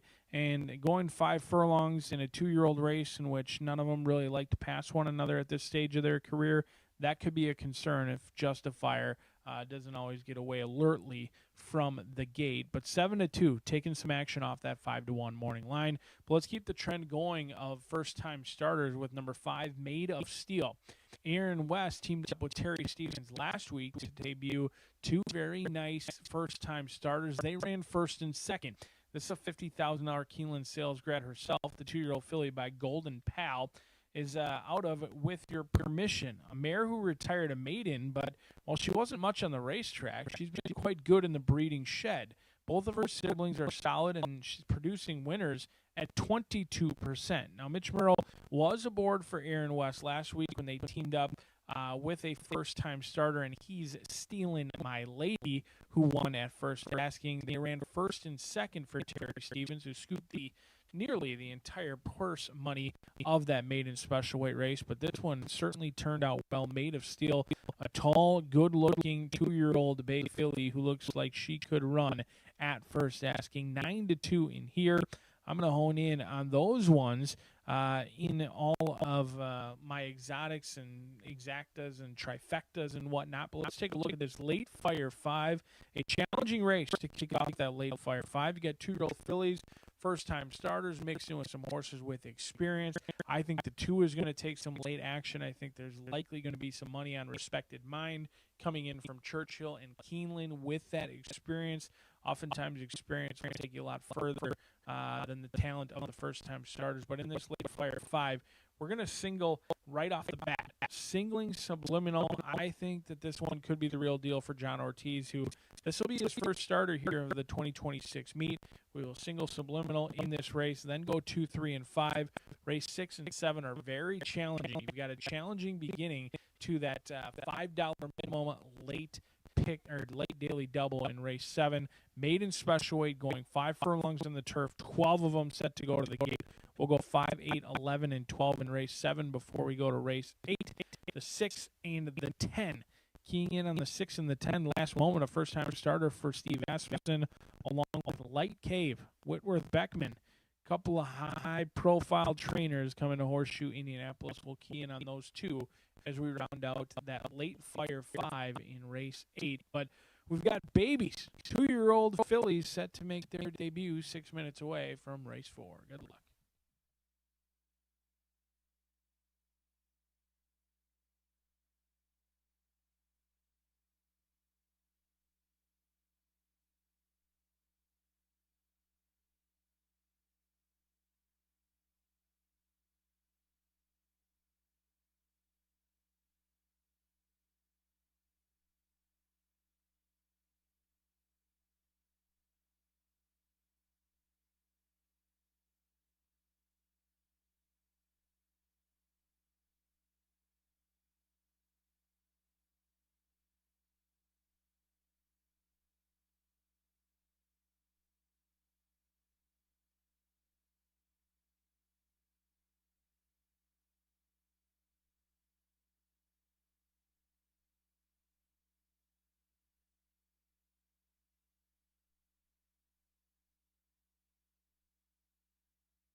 Maiden 2-year-old filly stepping onto the track now for the 4th race. This race will be run at 5 furlongs, a field of 7. Scratch 1, Bayou Baby, and 8, Galena. Scratch the 1 and the 8 from the race card. Exacta, Trifecta, Superfecta. Double pick 3. Maiden Juvenile Fillies Dash starts the 50-cent late fire 5. Sunny, Fast and Firm. For our 3 turf races on the Caesars course, portable rail up at 36 feet. Fast and Firm. Parading with 3 minutes to post time. 3 minutes.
We're less than 1 minute away from post time.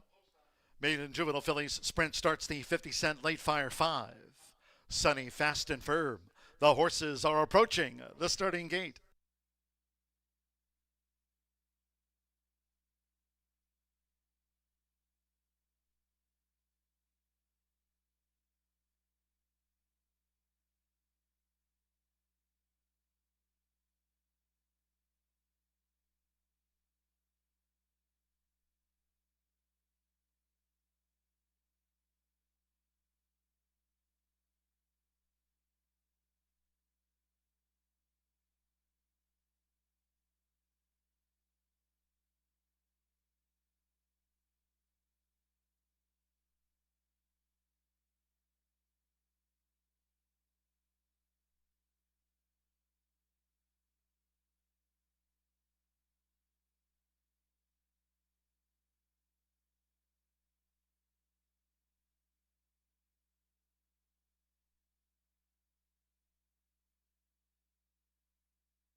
The horses have reached the starting gate.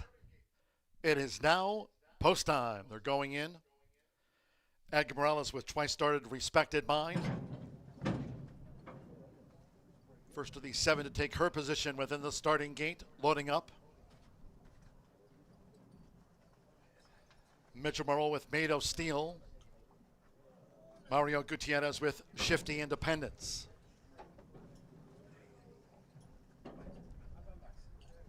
Respected Mind was first loaded, now all the newcomers. Shifty Independence has joined Respected Mind, now Made of Steel.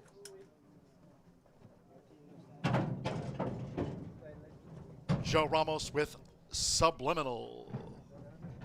Subliminal went in well. Justifier. Marcelino Pethoza Jr. has a win on the card, just a couple of them back. Alex Ejard with Glory Run making her bow. Glory Run went in okay, so stand by one more. Alexander Crispin with Dreaming in the City.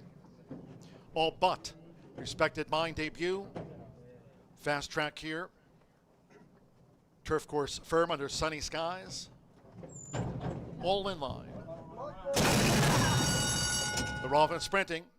Sharp start for Shifty Independence with Respected Mind to the white cap, and Subliminal has early interest, and right with her is Glory Run. As they make this dash past the half-mile pole, it's Subliminal who's taken the lead from Respected Mind at the inside. They have just over 3 furlongs to go. With on the outside Glory Run and Justifiers in between fillies as Made of Steel and the red cap is coming wide as they round the far turn with inside 3 furlongs to go. The one well back is Dreaming in the City. The first 2 of 5 furlongs in 23.10. It's Subliminal. Subliminal in front on the edge of the quarter pole from Glory Run, Made of Steel, with to the inside of Respected Mind right there.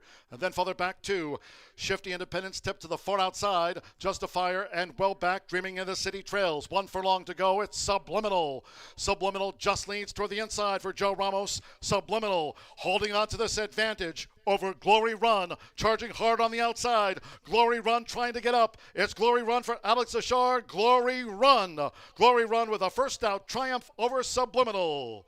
Respected Mind third, and Made of Steel finished fourth.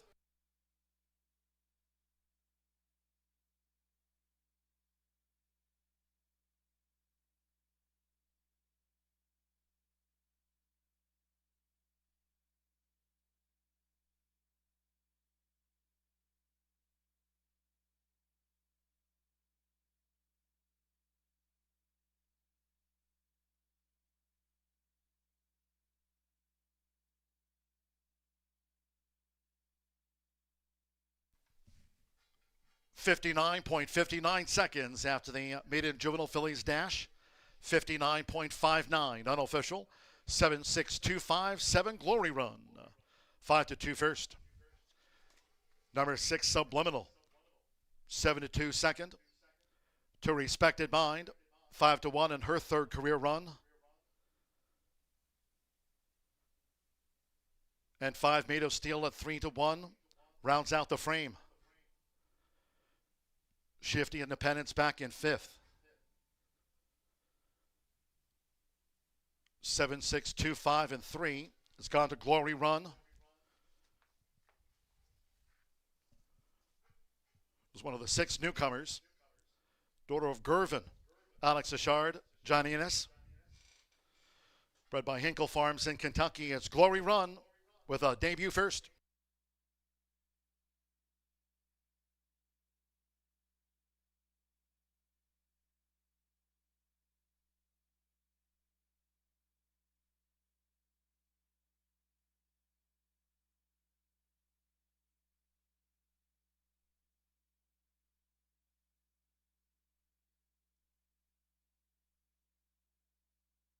Result official.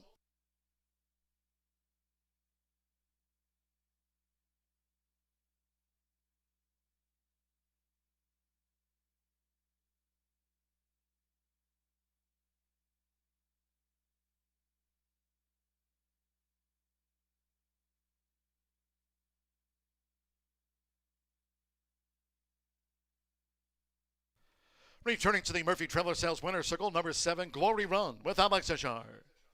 Glory Run is a 2-year-old dark bay or brown filly by Gervin. Out of the Spitestown mare, Farrington Circle. John Ennis trains for BC Stables LLC.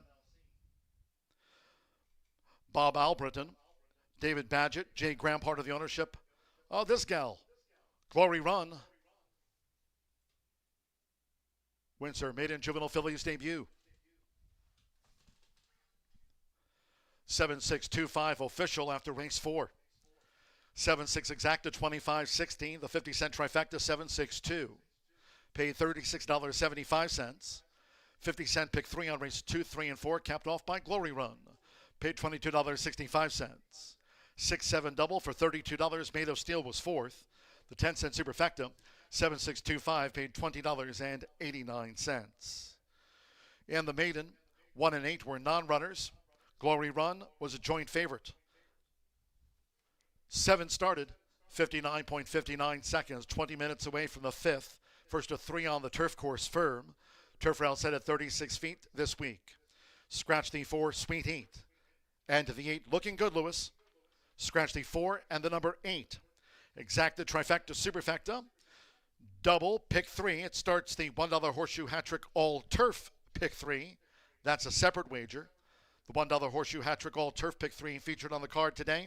And it starts the $1 late pick 4 daily presented by Itoba. There's a carryover and the late pick 4 of $2,220. So carryover on the card starts on the turf. Post time 4:13, firm and fast.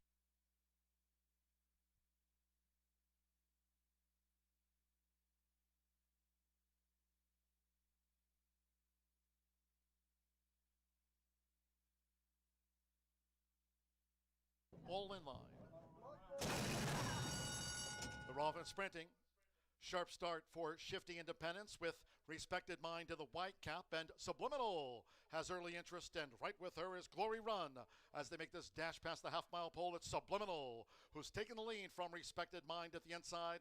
They have just over 3 furlongs to go. With on the outside Glory Run and Justifiers in between fillies as Made of Steel. And the red cap is coming wide as they round the far turn with inside 3 furlongs to go. The one well back is Dreaming in the City. The first 2 of 5 furlongs in 23.10. It's Subliminal.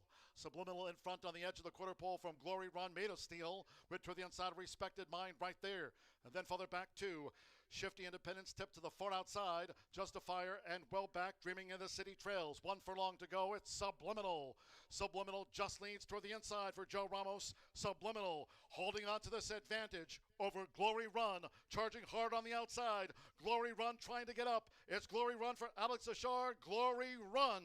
Glory Run with a first out triumph over Subliminal. Respected Mind third and Made of Steel finished 4th.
Good afternoon, everyone, and welcome to the Tuesday edition of the $1 Itoba Pick 4 from the Horseshoe Indiana. I am FBG Dan Cronin. Let's get to it. We got a lot to cover. In the first leg, which is the 5th race, we're starting off with the favorite, Zach, the 5. Of course, we got to take this horse. This horse has got a win at Indy, then ran second, then laid up, but really likes this turf course, a bunch of seconds.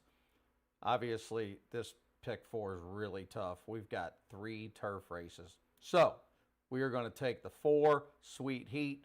We are going to take the 1, Terminally Handsome. We're also going to add the 9, Forever Greedy. So, 1, 3, 4, 5, 9, just trying to get through that first leg, hoping we can nail a price. But if you'd rather single Zach, that's an alternative. But the only reason I decided not to is I really like this horse in the last race. So I just want to get to him. So the second leg is a dirt race. You could take all 9 of them.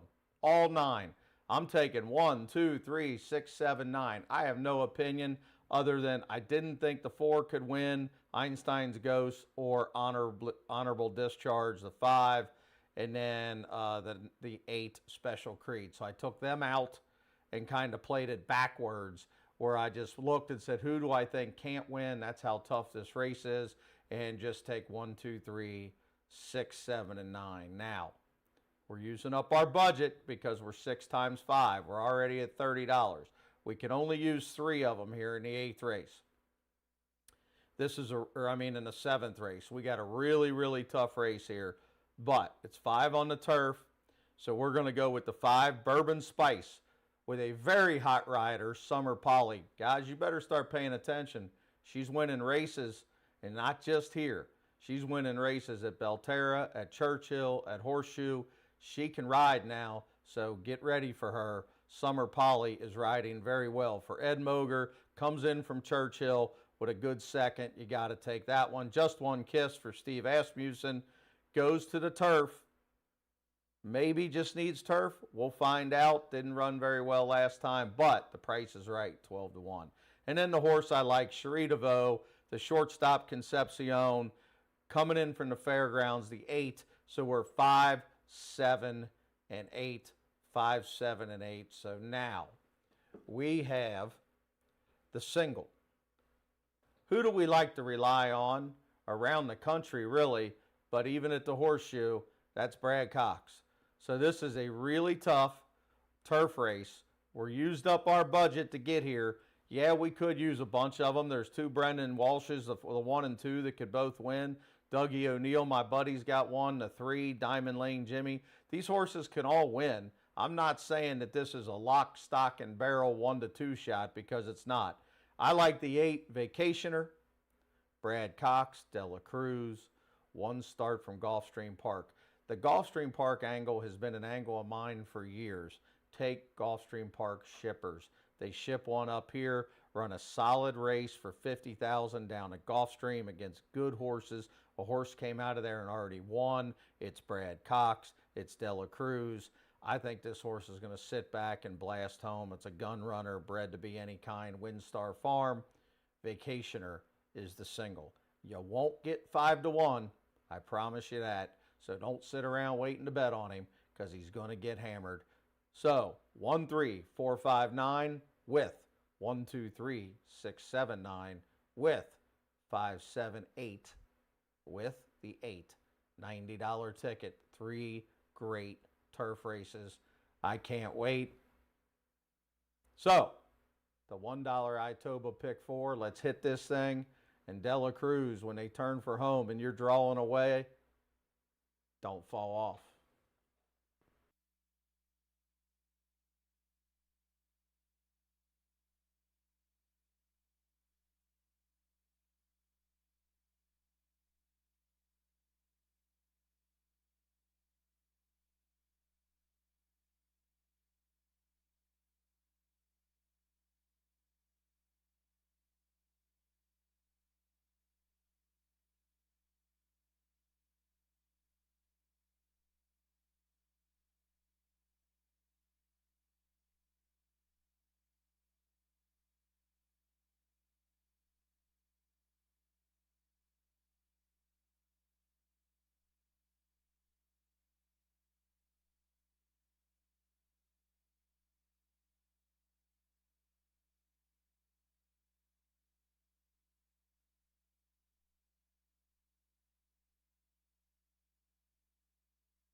The horses stepping onto the track for the fifth race, and the first of those today, Carter, for the turf course here at Horseshoe Indianapolis. The course is firm.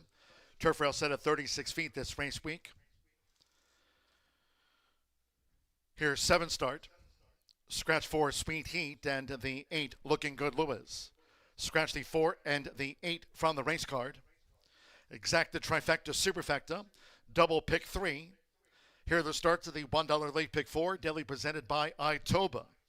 Late Pick 4 carryover, $2,220. Late Pick 4 carryover. This the first leg of the $1 Horseshoe Hat Trick Gold Turf Pick 3 featured. Firm and fast, 2 minutes to post time. Due in 2 minutes time.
We're less than 1 minute away from post time for the turf. Here the start to the $1 Late Pick 4 presented by Itoba. Late Pick 4 carryover, $2,220. Firm, fast, less than a minute.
The horses are approaching the starting gate. Last call for the $1 late pick 4 presented by Itoba. Late pick 4 carryover once again, $2,220. About to cross over to the turf for the first time today.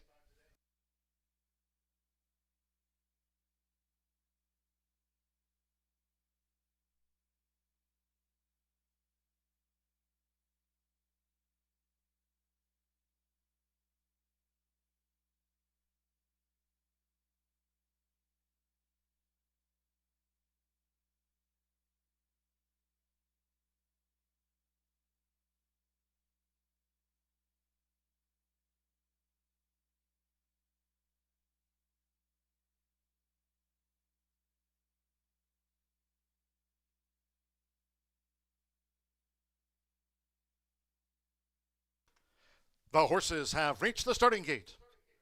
It is now post time. Joe Ramos with Terminally Handsome. First in line, Alberto Burgos with Zach. Join Terminally Handsome loading up. Fernando de la Cruz with You're Not the Father.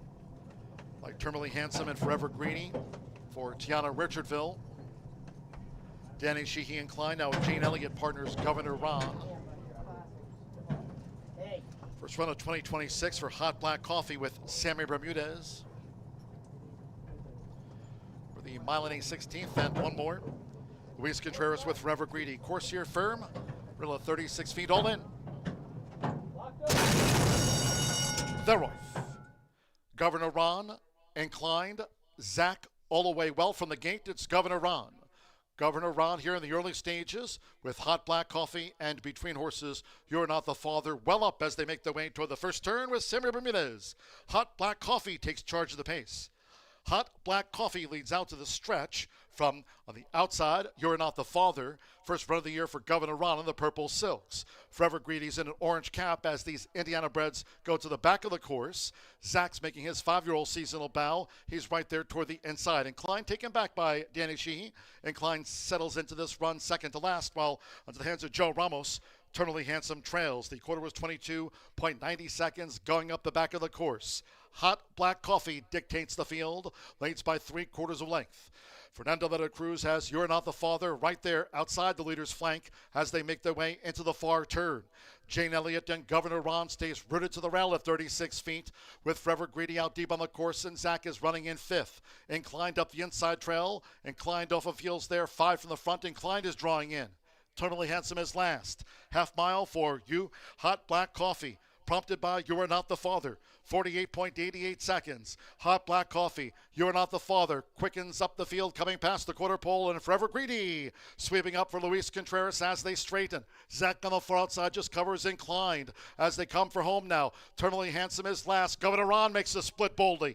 3/4 woman at 13.20 seconds. You're Not the Father emerged in front. Here come attacks. Governor Ron with Inclined, who's come right over the top of them for Danny Sheehy. It's Inclined up toward the wire. Inclined has won it by a length to You Are Not the Father, who repels Governor Ron. Second and third, Inclined has won it. Forever Greedy finished back in 4th.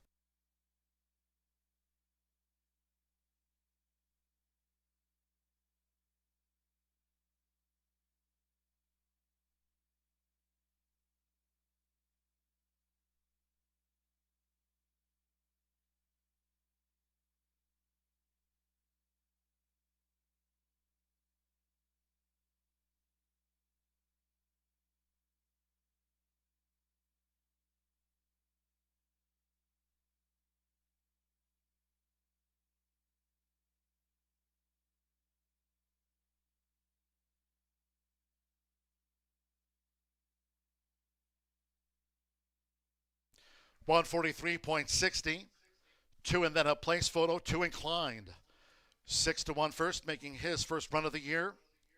You're Not the Father, Governor Ron, Forever Greedy, Terminally Handsome, Zach, and Hot Black Coffee, who led but dropped away. 2-6-3-9-2, Inclined first. 6, You Are Not the Father. 8-1 second. That was a game effort. 3, Governor Ron. 7-2 third, making his 5-year-old seasonal bow. And 9 Forever Greedy at 2-1 gets into the frame. Danny Sheehy partnered Incline for Mike Lauer, Penny Lauer. Son of Reddy's Image. First up in 2026 at 6-1 odds.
Result official.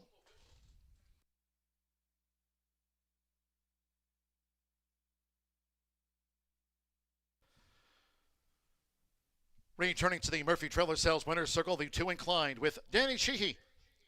Inclined is a 5-year-old dark bear brown horse by Reddy's Image. And of Hebe's Victory by Lost Victory, Mike Lauer trains for Penny Lauer. The winner was bred here in the Hoosier State by Mike and Penny Lauer. First up in 2026, Horseshoe Indianapolis congratulates Incline's Connections.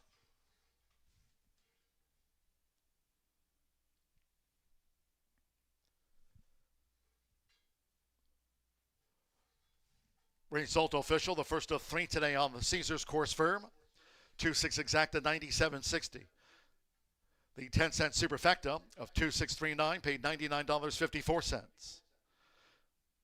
50-cent pick 3, $72.30. 50-cent early pick 5, $1,041.15, 5 of 5. 50-cent trifecta 2-6-3, $152.45.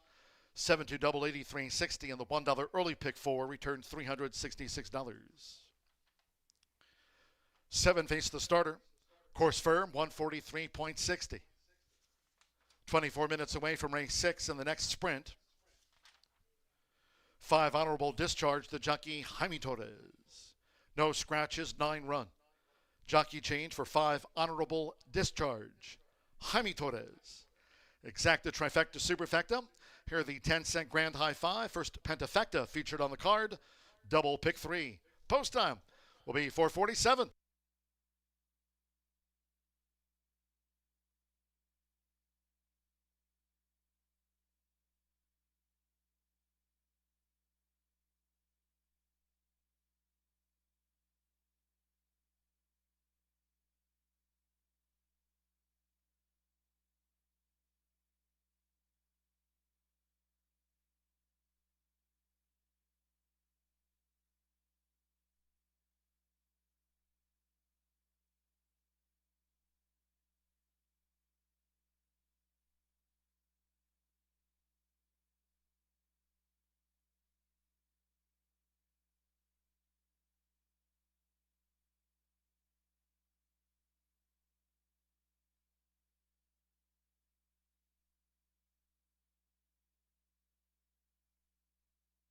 All in.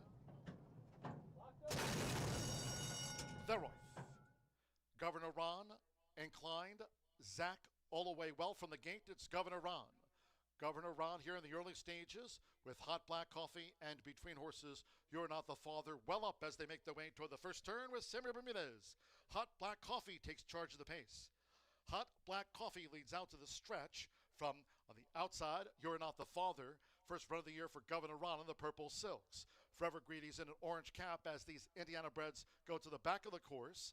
Zach's making his 5-year-old seasonal bow. He's right there toward the inside. Incline taken back by Danny Sheehy. Incline settles into this run second to last, while into the hands of Joe Ramos. Eternally Handsome trails. The quarter was 22.90 seconds going up the back of the course. Hot Black Coffee dictates the field, leads by 3/4 of length. Fernando de la Cruz has You're Not the Father right there outside the leader's flank as they make their way into the far turn. Jane Elliott and Governor Ron stays rooted to the rail at 36 feet with Forever Greedy out deep on the course, and Zach is running in fifth. Inclined up the inside trail. Inclined off of heels there, 5 from the front. Inclined is drawing in. Totally Handsome is last. Half mile for You, Hot Black Coffee, prompted by You Are Not the Father. 48.88 seconds. Hot Black Coffee, You Are Not the Father, quickens up the field, coming past the quarter pole, and Forever Greedy sweeping up for Luis Contreras as they straighten. Zach on the far outside just covers Inclined as they come for home now. Eternally Handsome is last. Governor Ron makes the split boldly.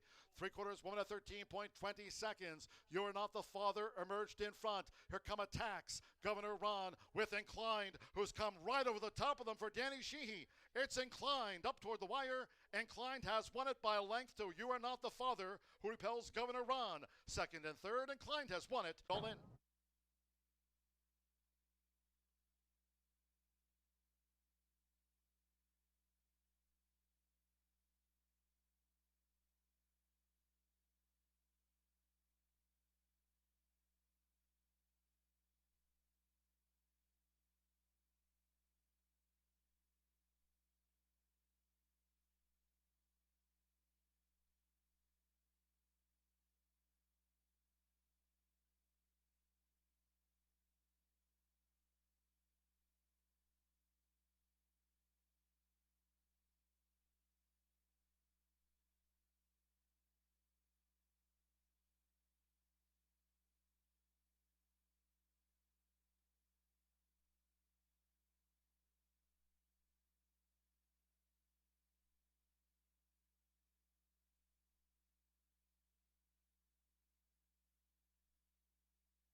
And now for the piece de resistance.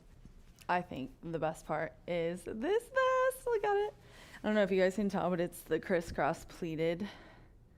It's very nice. Very, very nice. So all of these things that I have been wearing today are available in our gift shop on the first floor. Check it out.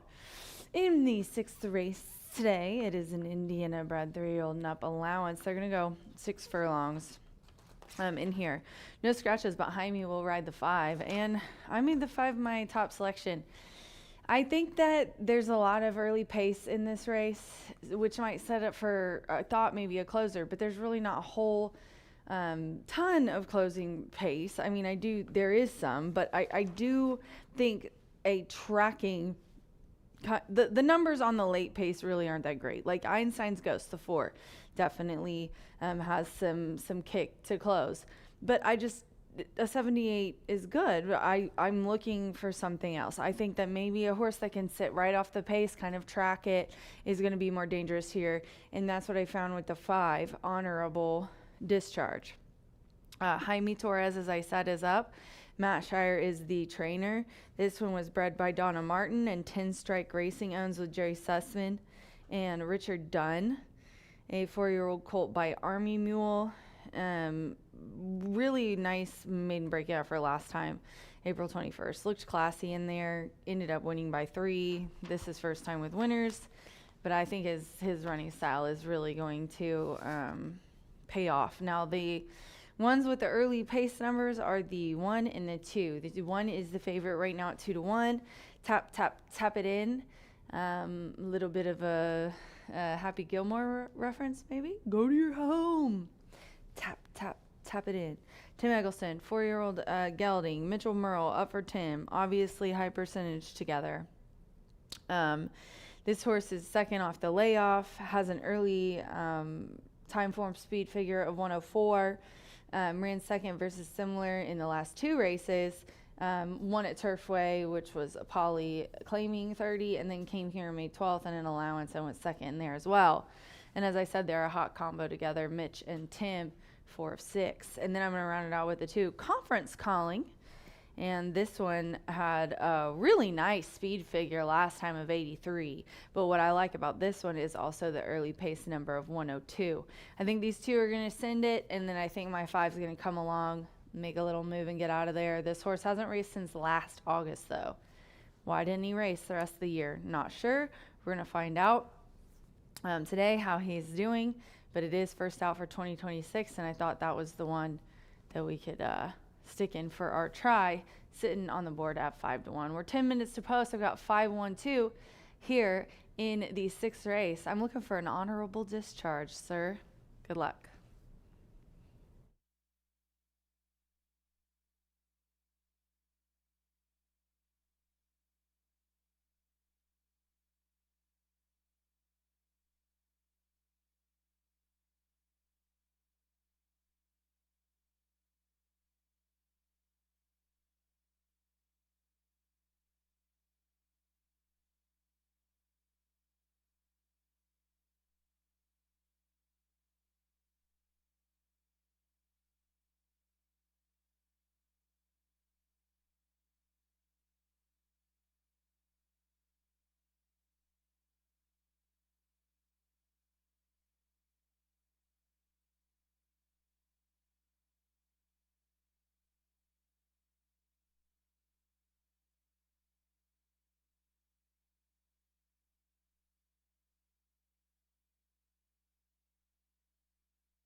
The horses stepping onto the track now for the sixth race. Here the state bred sprint over the 6 furlongs. A field of 9. No scratches, all 9 run. 5 honorable discharge. The jockey Jaime Torres rides 5 honorable discharge. Exacta, trifecta, superfecta. The 10-cent pentafecta featured double pick 3. 3 minutes to post time. 3 minutes.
We're less than 1 minute away from post time. Less than 1 minute.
The horses are approaching the starting gate.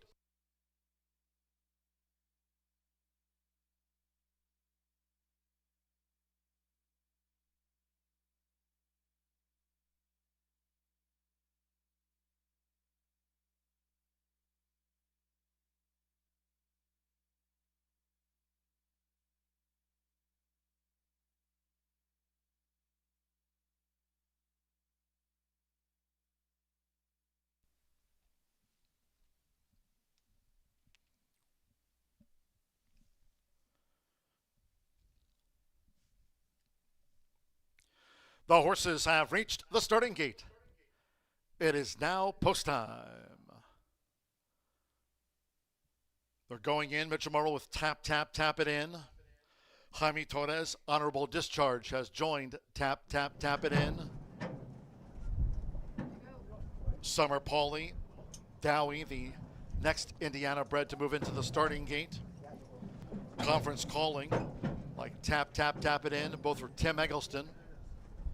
Amir Mendoza with Coach Knight. Rodney Prescott, Jammin' Justice. Jose Gutierrez, Einstein's Ghost, rented well, a last out winner, Einstein's Ghost. First run of 2026 for Special Queen with Alberto Burgos. And Irving Moncada with illegal contact, all in. Ready. Let's listen in. And they're off. Special Queen speeds away. Dowie with good speed, and Jammin' Justice quick to engage them. And toward the inside, Conference calling. Making his 4-year-old seasonal bow. He's taken a short lead from Jammin' Justice, pressing, Conference calling hard. Going past the half-mile pole, head-to-head, Dowie tracks them from third. Toward the inside is tap, tap, tap it in, running in fourth. Special Queen broke sharp, now back in fifth at the 3.5. Then comes Einstein's Ghost with honorable discharge posted wide. Illegal contact second to last. Coach Knight trails the state bred sprint. The quarter 22.27 seconds. Jammin' Justice for Rodney Prescott. Jammin' Justice is just ahead. Toward the inside is Conference calling, and there's Dowie. It's a bold stroke by Summer Pauly. Here come the Hoosiers. Dowie spins them in. From to the inside, Jammin' Justice. Tap, tap, tap it in. Coming with a run now for Mitchell Morrow. Half mile, a tick over 46. It's Dowie. Dowie's in front. 1 furlong to last. 19 to 1 odds on Dowie, who leads a fully extended tap, tap, tap it in past the 16th. Late charge by illegal contact. It's belated with Summer. It's Dowie. It's 19 to 1 and a winner by 2.5. Illegal contact was second. Tap, tap, tap it in third. Einstein's Ghost ran fourth. Honorable discharge fifth. Well clear.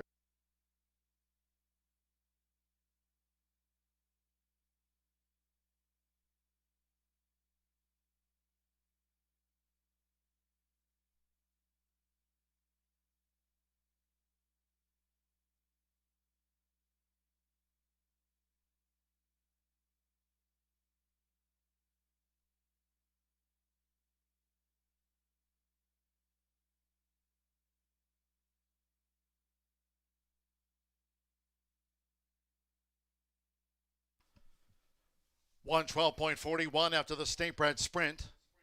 6'9", 145, 6. Dowie. 19 to 1. Longest shot on the board. Takes out the state bred sprint. 5 to 1, 9. Illegal contacts second. 8 to 5, 1. Tap, tap, tap it in was third. There's Einstein's Ghost. 8 to 1, fourth. Honorable discharge. Jaime Torres. 6 to 1, fifth. And that quintet was well clear. Coach Knight passed tired rivals ahead of Jammin' Justice, who showed speed but dropped back significantly. Special Queen, and there's Conference calling. 6'9", 145 in frame for a pentafecta. Keyed by 19 to 1 Dowie. It's Summer Pauly for Lily Gonzalez. 112.41.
Race 6 official. Returning to the Murphy Trailer Sales Winner's Circle V6, Dawi with Summer Polly. Dawi is a 4-year-old bank gelding by Gormley out of the Yankee Victor mare Saint Savior. Lily Gonzalez trains for Esteban Argordillo Ramirez at LC. Horseshoe Indianapolis congratulates the winning connections of Dawi. The day turned into summer at 19-1.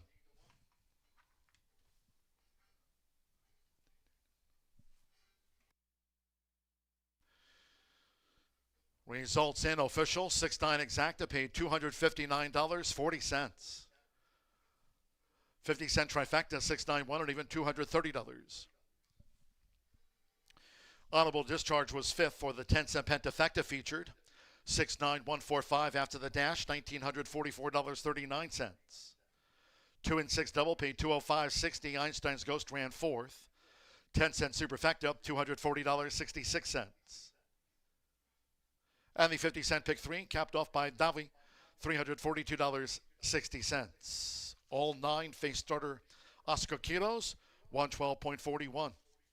23 minutes away, the 7th of 9. Wednesday and Thursday cards from 2:10. Hope you can join us this coming Saturday for Empire of Hope, benefiting Racehorse Aftercare. Saturday special post time, it's Empire of Hope at 10:45 a.m. Special post time this Saturday, it's Empire of Hope. With the 7th race maiden turf sprint now 23 minutes away. 7th race, scratch the also eligibles. 13 Cardiff Reef and 14 The Stooge. Scratch also eligibles 13 and 14, neither drew in. Exacta, trifecta, superfecta, the 10-cent pentafecta. Double, final pick 3 of the day. Post time will be at 5:19.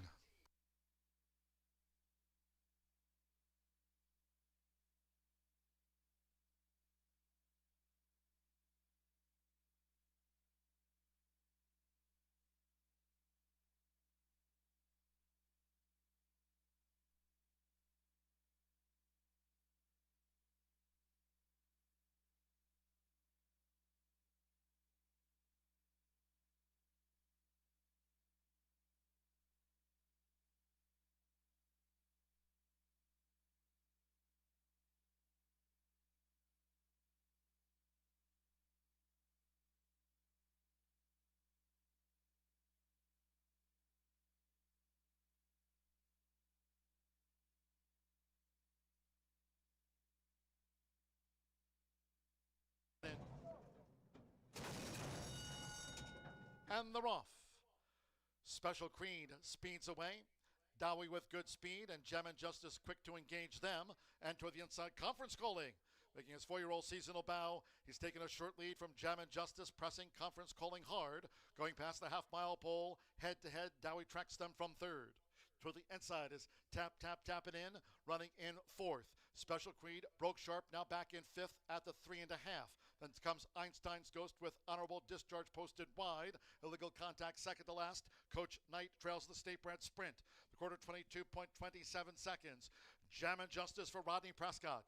Jam and Justice is just ahead. Toward the inside is Conference calling, and there's Dowie. It's a bold stroke by Summer Pauly. Here come the Hoosiers. Dowie spins them in. From to the inside, Jam and Justice. Tap, tap, tap it in. Coming with a run now for Mitchell Murrow. Half mile, a tick over 46. It's Dowie. Dowie's in front. 1 furlong to last. 19-1 odds on Dowie, who leads a fully extended tap, tap, tap it in past the 16th. Late charge by illegal contact. It's belated with Summer. It's Dowie. It's 19-1 and a winner by 2.5. Illegal contact was second. Tap, tap, tap it in 3rd. Einstein's Ghost ran 4th.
has never been a better time to be a part of the Indiana Bred program. If you have ever wanted to own a thoroughbred racehorse, now is the time. We have had so many good Indiana breds in the state. Just to name a few, Sir Bahi, Itoba sales graduate, has earned over $358,000. Corningstone has earned $979,000. And the average cost of a thoroughbred at our sale is $9,000. If you've ever thought you'd like to be a part of the Sport of Kings, go to itoba.com for more information or email info.itoba@gmail.com. Good luck.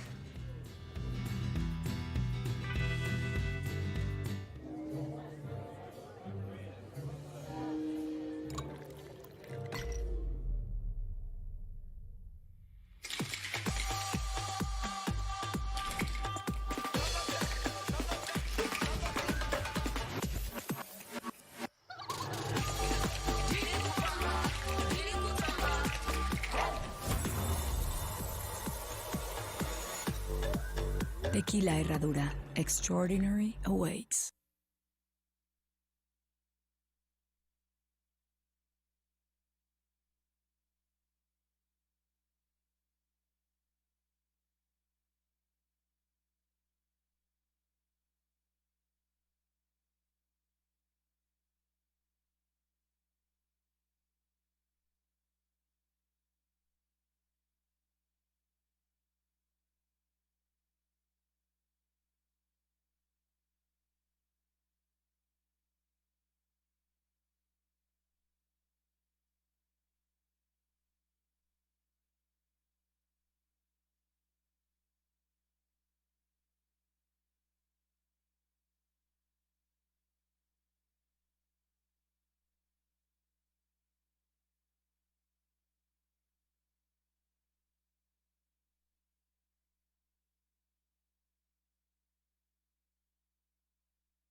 Dawee, who never looked like a loser, broke sharp. Summer Pauly sat right off the dueling leaders, and that race may have even been better than it looked because while Dawee drew away for an easy win, Conference Calling and the Shannon McGovern trainee, those two that were involved in that wicked duel up front, didn't fare so well that final eighth of a mile. So Dawee, an impressive winner, returns 41-20 at that. So if you're still alive in those horizontals, either the Itoba Pick 4 or the Pick 5, certainly wish you the best of luck. But if you're anything like me, you're looking forward to kicking off this $5 late thoroughbred daily double in here with a couple of back-to-back turf races.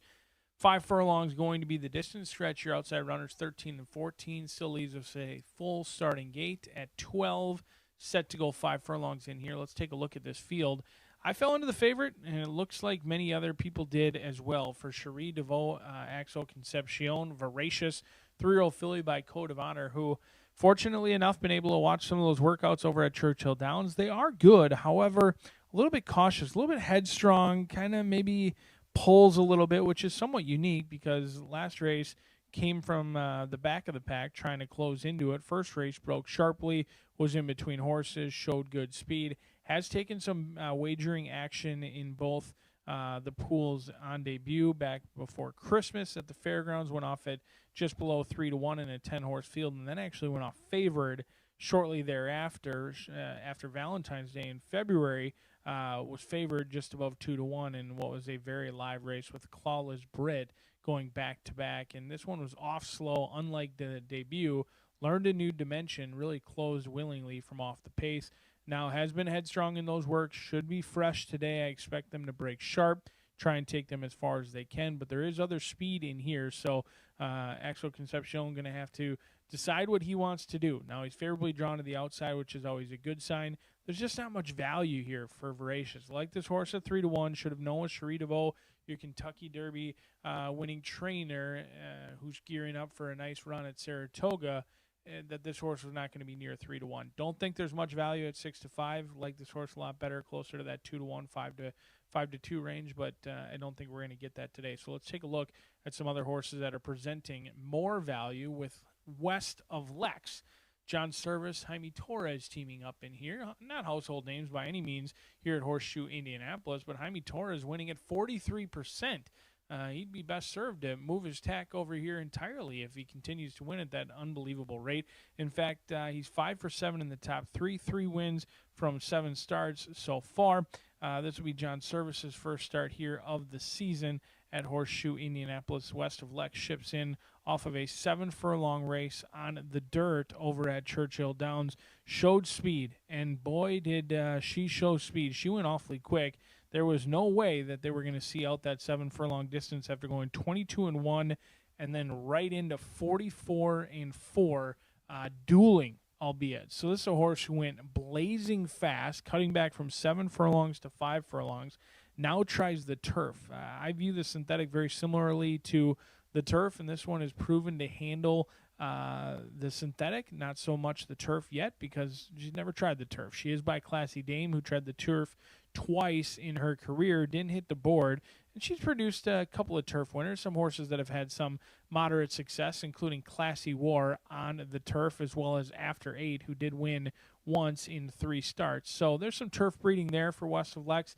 Now she just definitely needs to find a finish. This will be the shortest trip she's gone.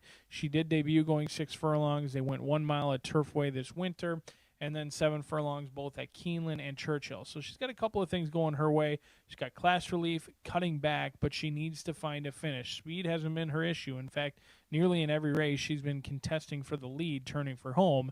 It's getting to the wire first. We'll see if Jaime Torres can continue with his elite winning rate at 43%. Drawn to the outside, but with that speed, I'm not too concerned about losing ground, as West of Lex is going to be awfully quick. But Glacier Glaze for Brian Lynch and Mancada in here. Debuting with Lasix for the first time, this 3-year-old filly is out of Little Nugget. Well, who's Little Nugget? Little produced Breeders' Cup runner Dr. Shivel.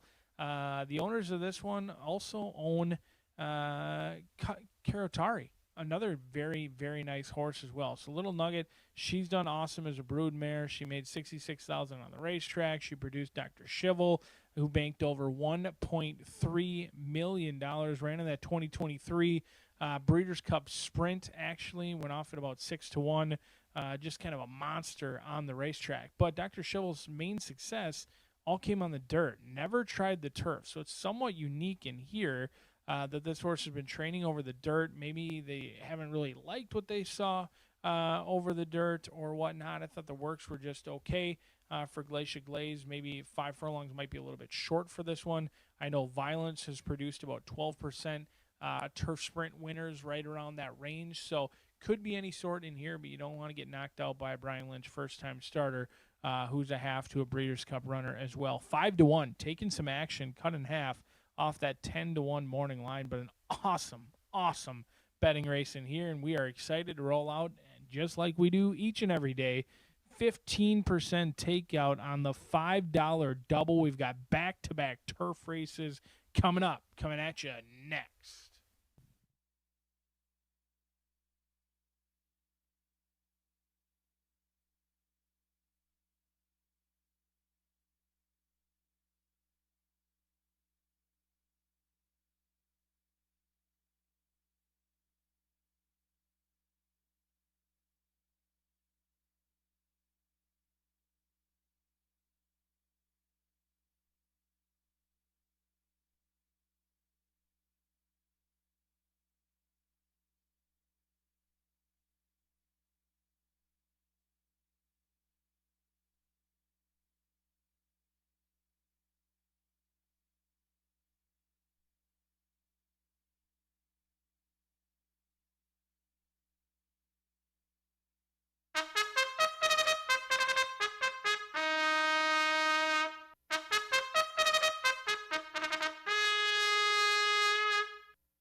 The horses coming onto the track for the 7th race.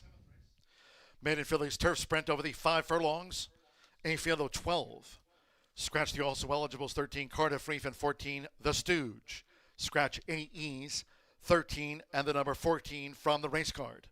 Exacta Trifecta Superfecta, the 10-cent Pentafecta featured here. Double starts our final pick 3, races 7, 8, and 9, firm and fast. 3 minutes to post time. 3 minutes now to the off.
Less than 1 minute to post time.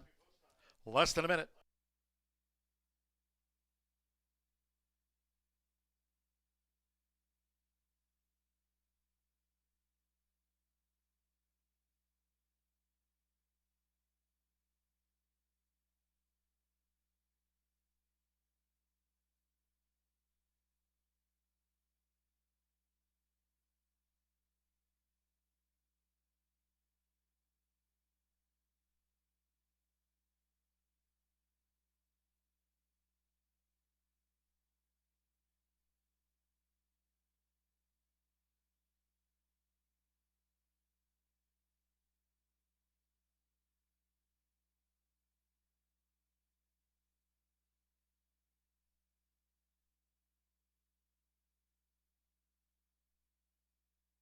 The horses are approaching the starting gate.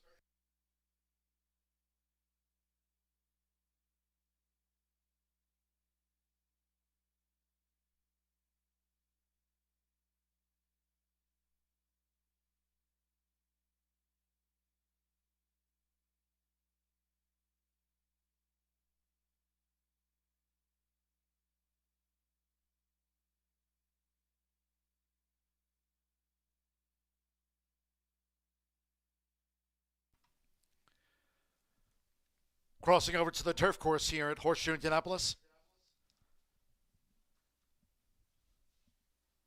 Arriving at the 5 furlong start. It is now post time.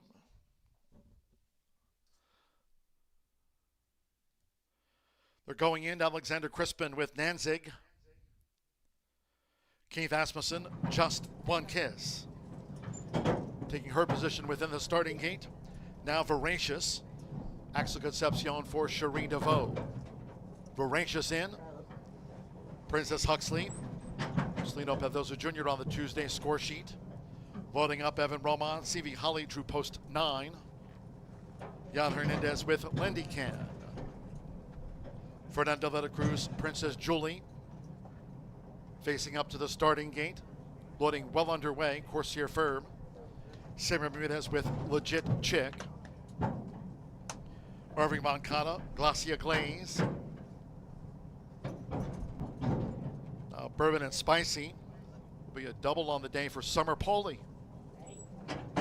19-1 Dowie to a sprint win. Just a couple of them back. Jane Elliott Partners Private Text. Green Gold Sash of Private Text. One more. Jaime Torres, West of Lex. Total Practical Jokes stand by. All in line. They're off and sprinting. Private Text was slow to go. Private Text drops back toward last. Fast start for Princess Julie with Princess Huxley. Right there is Bourbon and Spicy, part of an early scramble, and Nanzig tight with the rail. It's Bourbon and Spice who just leads her Summer Poli from a close-up Princess Julie. Nanzig's third with Just One Kiss. Close-up running in fourth. Voracious is fifth. Toward the inside, Princess Huxley getting shuffled back from sixth as they round the far turn. Lindy Can is between fillies. CV Holly's posted wide. Legit Chick looks to gain out the quarter pole. Then West of Lex, further back to Glacia Glaze. And after slow starts, Private Text has dropped back to last. These maiden fillies straight and away. And it's Bourbon and Spice leading them with 1 furlong to go. Bourbon and Spice to track down Dancing in a black cap. Right there is Princess Julie. Here comes a late charge from Voracious, along with on the outside Lindy Can. They're near home. It's Summer Bourbon and Spice who holds for Summer. Bourbon and Spice and Summer Poli have won it from Princess Julie with Lindy Can, who joined at the finish. Then Voracious and Nanzig, they were next across the wire.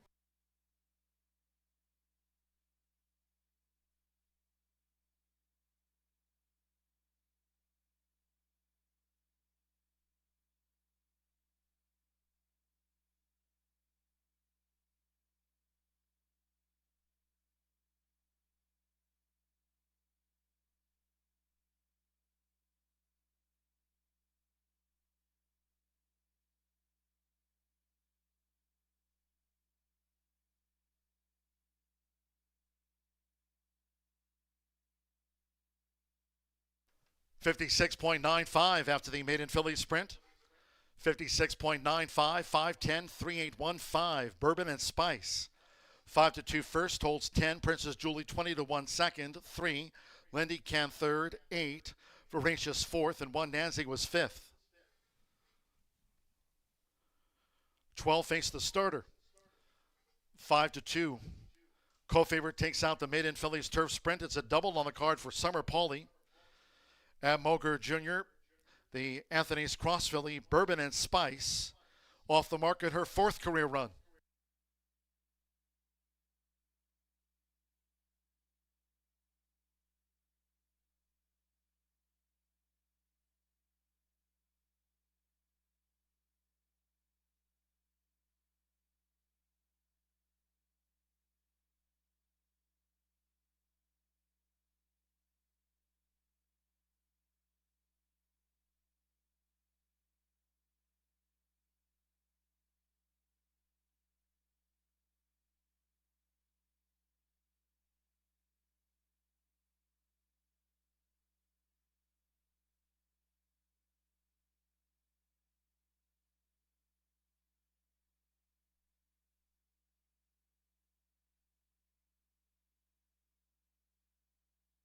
Result official.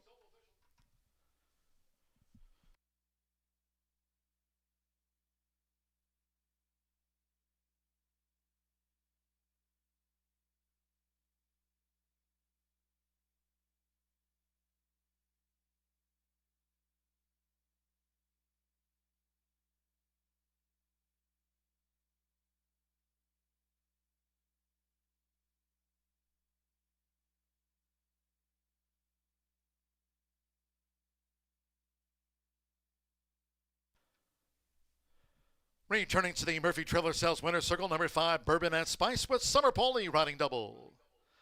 Dowie to Bourbon and Spice. Summers 2. Bourbon and Spice is a 3-year-old chestnut filly by Anthony's Cross out of the Corinthian mare Spice Latte. For Moger Incorporated of trainer Ab Moger Jr., Horseshoe Indianapolis congratulates the winning connections. Bourbon and Spice out to the maiden fillies ranks.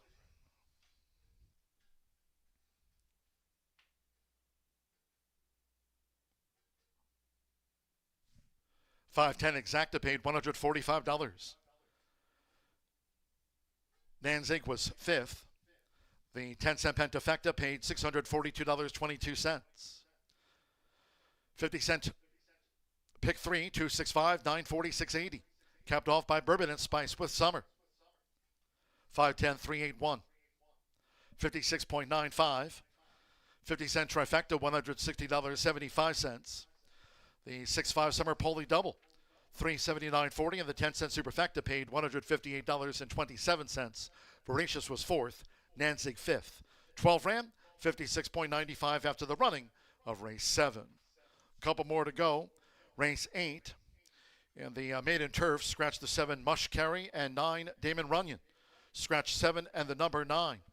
9th race capping off the card with the Carter Riley Overnight Stakes. Scratch 4 Kelly Girl, 5 Flying Cowgirl, 6 Beach Burner, and 7 Beach Chicks.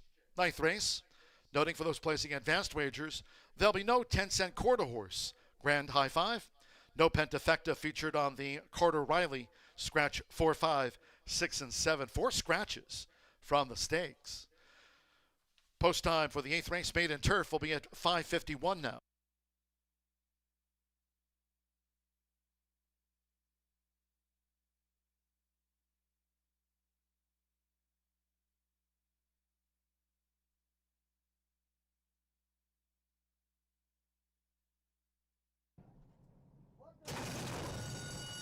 Sprinting, Private Dex was slow to go. Private Dex drops back toward last.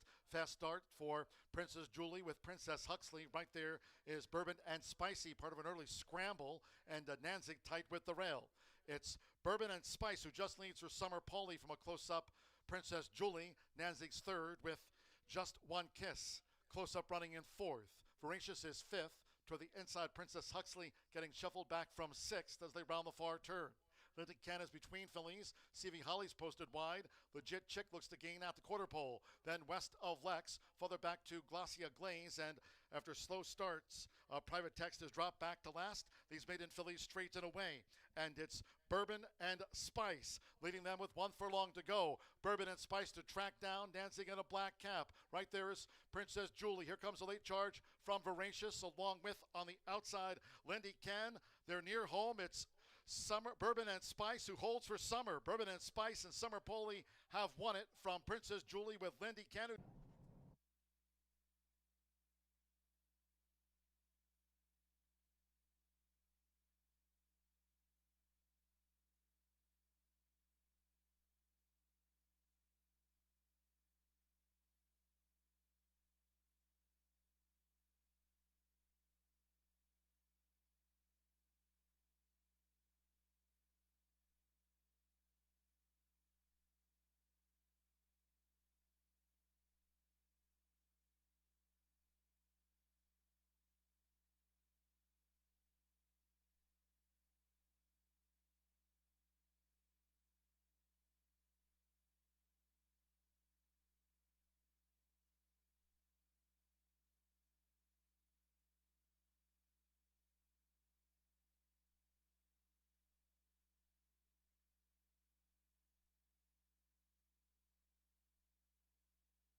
Tell us your name and how long you've worked here.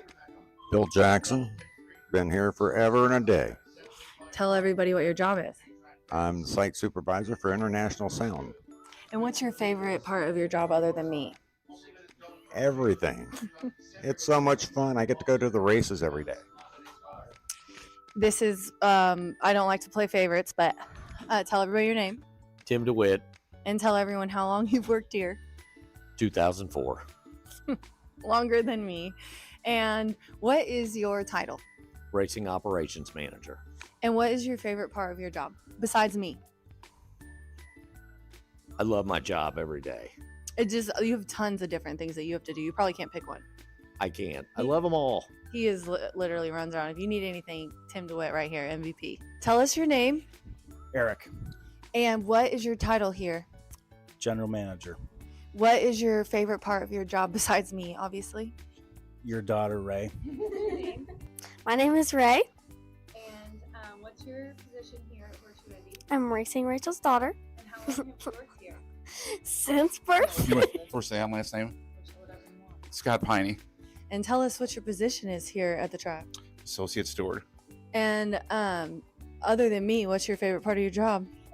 Don't worry, No, I say the only part. No, it's just dealing with you. That's all I got. I'm saying that to everybody, but I knew someone would take the bait. Just me. Yes, absolutely. Tell us your name. Lauren. And Lauren, what is your job here? I'm a race marketing intern. And how long have you been here? This is my second day of work.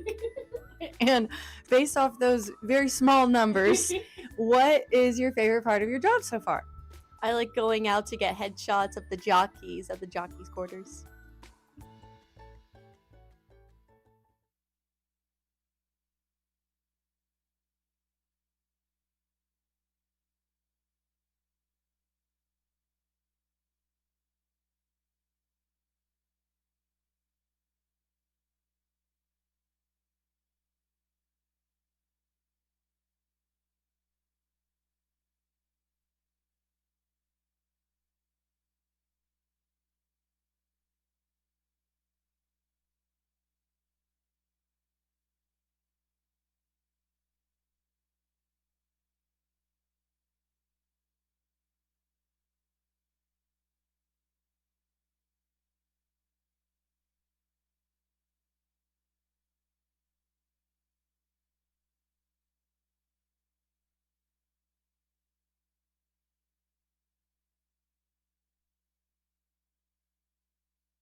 Pace makes the race, and that's evident here at Horseshoe Indianapolis, whether we're on the turf or the dirt.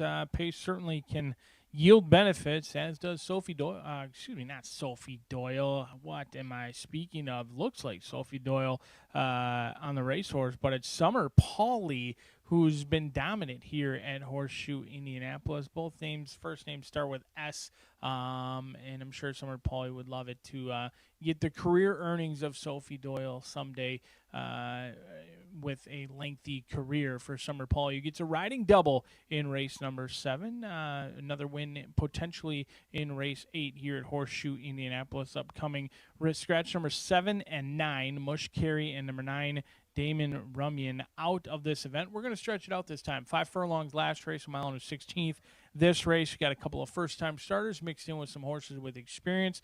Let's take a look at this field. I'm going to lean into one of those horses with experience in Light Cave for Calumet Farm Racing. This was bred in Kentucky by Windstar, but went through the sales ring, and after that was owned by Calumet Farms. Joe Ramos is going to be calling the shots in here for Whitworth Beckman, as he has been aboard each and every of these 4-year-old colts, 4 starts of this 3-year-old colt by Twirling Candy, trying the turf for the second time. And I was incredibly impressed with how this one ran on the turf here May 11th. It was on a good track. We had some moisture in that turf, was bet down to favoritism, lost to Gotcha, but it was a live race. There was a lot of good horses in there. Your winner Gotcha. You also had a Riley Mott trainee, Wandale, run third. This one was bet down to favoritism right in the face of some other horses. Your winner Gotcha had shipped up from Gulfstream Park, so I like that this horse got some love, went off favored, lingered in last, was a helpless last, turning for home, and absolutely swung out and closed fastest of all, showed a good turn of foot, and it was a day in which it was hard to close. It was a very tiring turf surface, and this one really accelerated quickly down the lane, and I was impressed. Second time turf, there's certainly upside with Light Cav in here at 3-1. But a first-time starter that could make some noise for Steve Asmussen is a 3-year-old chestnut by Tappet called Last Moment. Keith Asmussen hasn't brought his talents and services to Horseshoe Indianapolis very much. In fact, this will only be his 4th start of the season, but another one who drew a high price. The sales rang $490,000. They wanted this one in their silks, and they got just that. From the breeding, you can see why maybe drew so much at the sales ring. This chestnut, somewhat sleepy down here in the walking ring. Would love to see him perk up. He is cool, calm, and collected, but I'd love to see him a little bit maybe more on the toes, a little bit more alert. We'll see how he reacts once Keith gets in the saddle. But this one is a half to McVeigh, who actually just ran in the Grade 2 Gold Cup over at Santa Anita. I think Last Moment has been training well on the synthetic over at Turfway Park. Looks like a runner who could do some damage at potentially a decent price for Steve Asmussen. We'll see if the Asmussen boys can get the job done in here at first asking for Last Moment. Looking to team up with this ownership group for their first win for Steve, at least in the last 5 years. We'll see if they can get the job done with Last Moment at 9-1. The 2 is a fellow 9-1 horse in here. It's Kook. Brendan Walsh trains both the inside runners. The stable mates are going to be gate mates, and they're both drawn to the inside in number 1, Stark, along with number 2, Kook for JDT Racing. Declan Cannon going to be aboard. Both of them debut with Lasix. This horse is a 3-year-old colt by Silver State out of Coy Cat. The mare, she was pretty good on the racetrack. In fact, she banked just under $250,000. She almost made $100,000 on both the dirt as well as the turf. She had 3 victories on the turf. She's done okay as a broodmare as well. In fact, better than okay. She's produced 11 foals. 7 of them have gone on to win. 11% first-time starters, 17% overall, and she's done just okay. Not a ton of them have hit the turf, surprisingly enough, even though she was all turf. Most notable animal she's produced is probably Conquering Cat, a horse who banked just under $250,000. There's also Dupes Point, who ran up in upstate New York for Wayne Catalano as well. So mare has produced some good ones, not always on the turf, but Brandon Walsh, when he runs here at Horseshoe Indianapolis, he doesn't just seem to send over the JV team. He sends over the varsity with winning at 38%. If they come to Horseshoe Indianapolis, they usually are well served in the results category. 9-1, the higher of the 2 for the Brendan Walsh trainees, as Stark is another animal who's getting some love in here. Alberto Burgos going to be aboard for Starlight Racing down on the inside. Is taking the lion's share of the win money right now, at least between the stable mates in the 1 and 2 holes. But I'm going to try your outside runner, a horse with experience over this turf course. And here at Horseshoe Indianapolis, I think there's upside for Whitworth, Beckman, and Joe Ramos with Light Cave. We'll see if they leave themselves a lot of work to do or time it right this time around as we go a mile and a 16th on the turf course here at Horseshoe Indianapolis. We'll see you all again tomorrow.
The horses call poster now for the 8th race. Made in turf over the mile and 16th, a field of 9. 9 to face the starter, scratch 7, Mush Carry, and 9, Damon Runyon. Scratch 7 and the 9, Exacta, Trifecta, Superfecta, the 10-cent Pentafecta. This starts the final double featured. 9th race, the Carter Riley Stakes. Scratch 4, Kelly Girl, 5, Flying Cowgirl, 6, Beach Burner, and 7, Beach Chicks. Scratch 4, 5, 6, 7. Firm and fast, 2 minutes to post time.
for a final time today, crossing over to the turf course here at Horseshoe Indianapolis.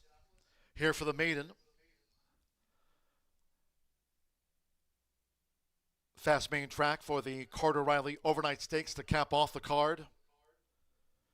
Near the gate.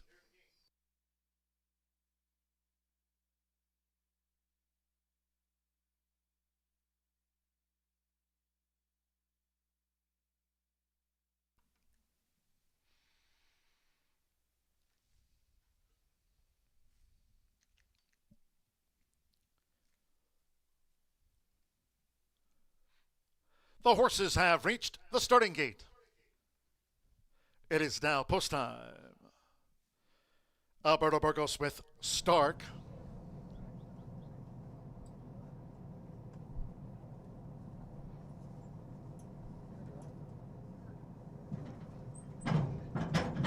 Jane Elliott with Notable Patience coming up has joined Stark.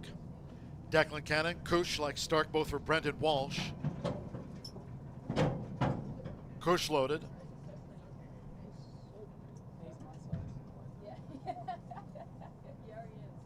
Keith Asmussen, Last Moment. Fernando de la Cruz with Vacationer. Manny Escobar, Diamond Lane Jimmy, another newcomer. Diamond Lane Jimmy facing up to the gate. Joe Ramos with Light Cav.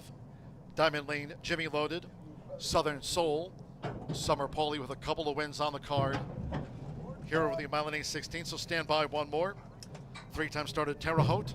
Alex Achard on the Tuesday score sheet here at Horseshoe Indianapolis. Course firm, rail at 36 feet this race week, and here's Terre Haute.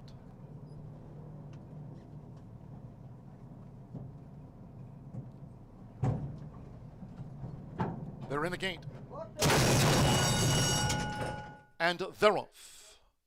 Vacationer with toward the inside Kush, who's going out toward the early lead for Declan Cannon. It's Kush. So Kush leads past the stands from Vacationer, the Windstar White, and right there is Southern Soul, who joins these as they make the way into the first turn. Terre Haute is fourth upon settling with the gray. Notable Patience racing near the inside part of the course, and Diamond Lane Jimmy holds the rail. Light Cav is in the black with the gold chevrons, and the trailers are Last Moment, and finally the first-time starter Stark has dropped back to ninth, the quarter 23.37 seconds. Going up the back of the course with Declan Cannon, it's Kush. So Kush dictates the maiden for the run to the half-mile pole from Vacationer. Right there, Southern Soul in a blue cap, and Summer Pauly riding for a hat-trick of wins on the day. Southern Soul's close up. Jane Elliott and Notable Patience comes probing up near the inside part of the course. Alex Achard and Terre Haute is fifth as they now move to the far side of the Caesars course. Then Light Cav from Diamond Lane Jimmy with Last Moment, and Stark remains last. Half mile in 47.08 seconds. Inside 3 to go. It's Kush. Kush the target at 12-1. Vacationer coming under a ride now from Fernando de la Cruz. Notable Patience draws in at 30-1 as they come past the quarter pole, and Terre Haute is sweeping, and Light Cav follows Terre Haute for home. 3/4, 1 minute 11.68 seconds. Here's Terre Haute, and Terre Haute charging. Toward the inside is Notable Patience. Kush Levitt has dropped back, and Light Cav has swooped down on them for Joe Ramos. It's Light Cav who's taken the lead and has the kick. Light Cav on top by 3 from Stark, who came from last into second. Terre Haute was third. Last Moment fourth, and Notable Patience finished back in fifth.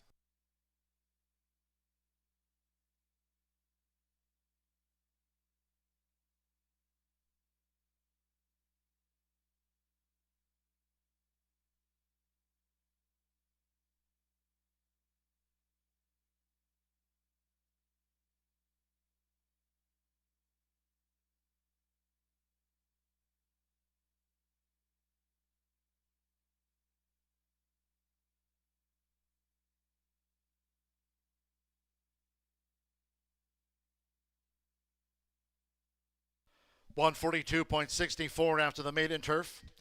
10-1-11, 6 in the 5. There's 10 Light Cav. 8-5 strike, Joe Ramos for Whit Beckman and Calumet Farm. Over 1 Stark, 6-1 second. Good effort from that newcomer. 11-1 on or 3-1 on 11. Terre Haute was third, 6 Last Moment fourth, and 5 Notable Patience for the Pentafecta. 10-1, 3-1, number 11, Terre Haute for third. 6 Last Moment, another first-time starter, along with Notable Patience. They round out the frame. There's Light Cav, off the mark in his 5th run, takes the maiden.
Result official.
Returning to the Murphy Trailer Sales Winner Circle, the 10, Light Cav.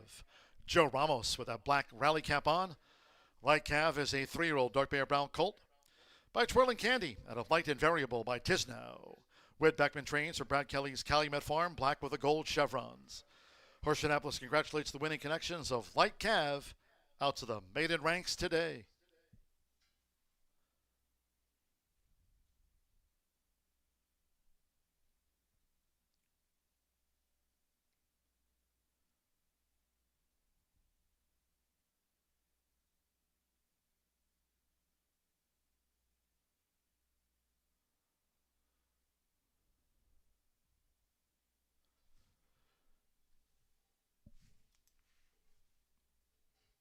Results and prices after the maiden turf. 10-1 exacta paid $35.20. The 50-cent late fire 5 paid $9,364.65 on 5 of 5. Terre Haute was third. 50-cent trifecta, $27.95. 5-10, last call. Late thoroughbred double, $91. The $1 late pick 4, $7,835, presented by Itoba Daily. The late pick 4. Last moment fourth, 10-cent superfecta, $45.08. Pick 3, $298.30. There again, that $1 Itoba late pick 4 pays out on 404, $7,835. The 10-cent pentafecta, $315.80. Notable Patience ran 5th. 10-1, 11.65, 142.64. The course was firm, relative 36 feet this week. 9th race, the Carter Riley. Scratch from the stakes, the 4 Kelly Girl, 5 Flying Cowgirl, 6 Beach Burner, and 7 Beach Chicks. There'll be no quarter horse pentafecta featured. Exacta trifecta, there is the superfecta. Post time for the Carter Riley Stakes, 6:18.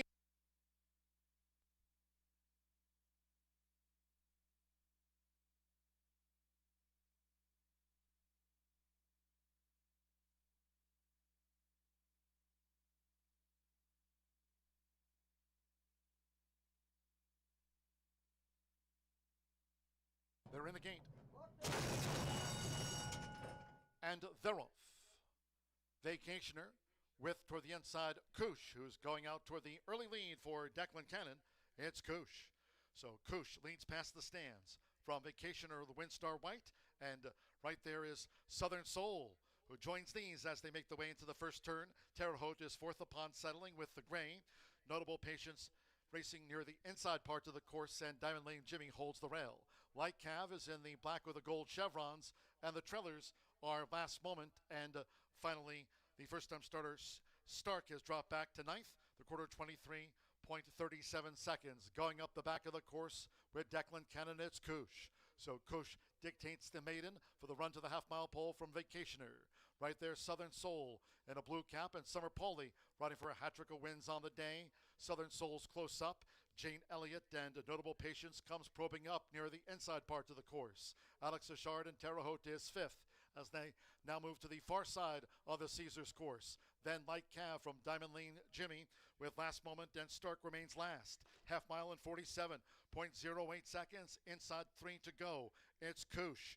Koosh the target at 12-1. Vacationer coming under a ride now from Fernando de la Cruz. Notable Patience draws in at 30-1 as they come past the quarter pole, and Terre Haute is sweeping, and Light Cav follows Terre Haute for home. 3/4, 1 minute 11.68 seconds. Here's Terre Haute, and Terre Haute charging.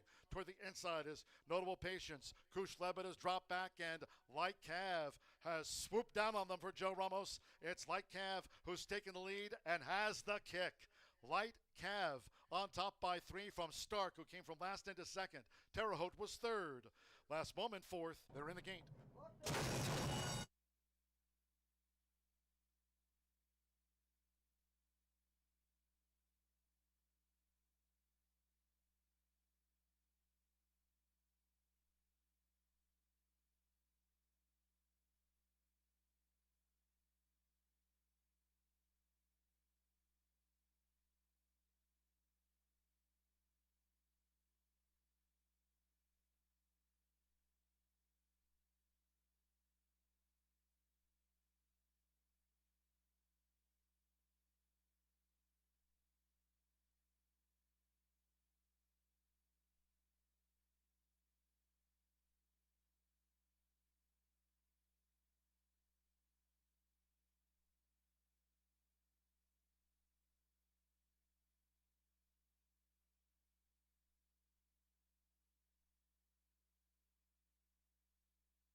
back in action on Tuesday at Horseshoe Indianapolis, a really good quarter horse feature coming up.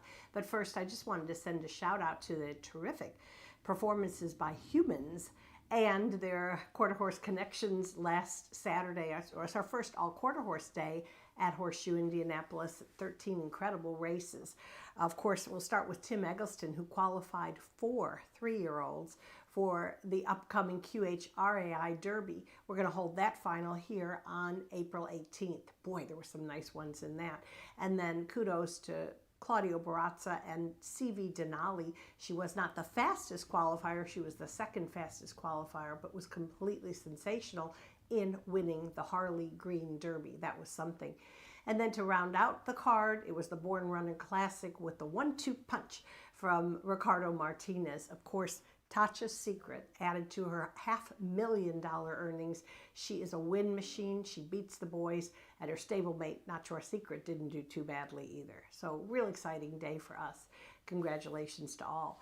All right, well, we've got to close out the card today with a really nice overnight stakes. It's the Carter Riley Overnight Stakes, 350 yards, and it's named in honor of Carter Riley, who is a quarter horse jockey, and he actually won the first quarter horse race.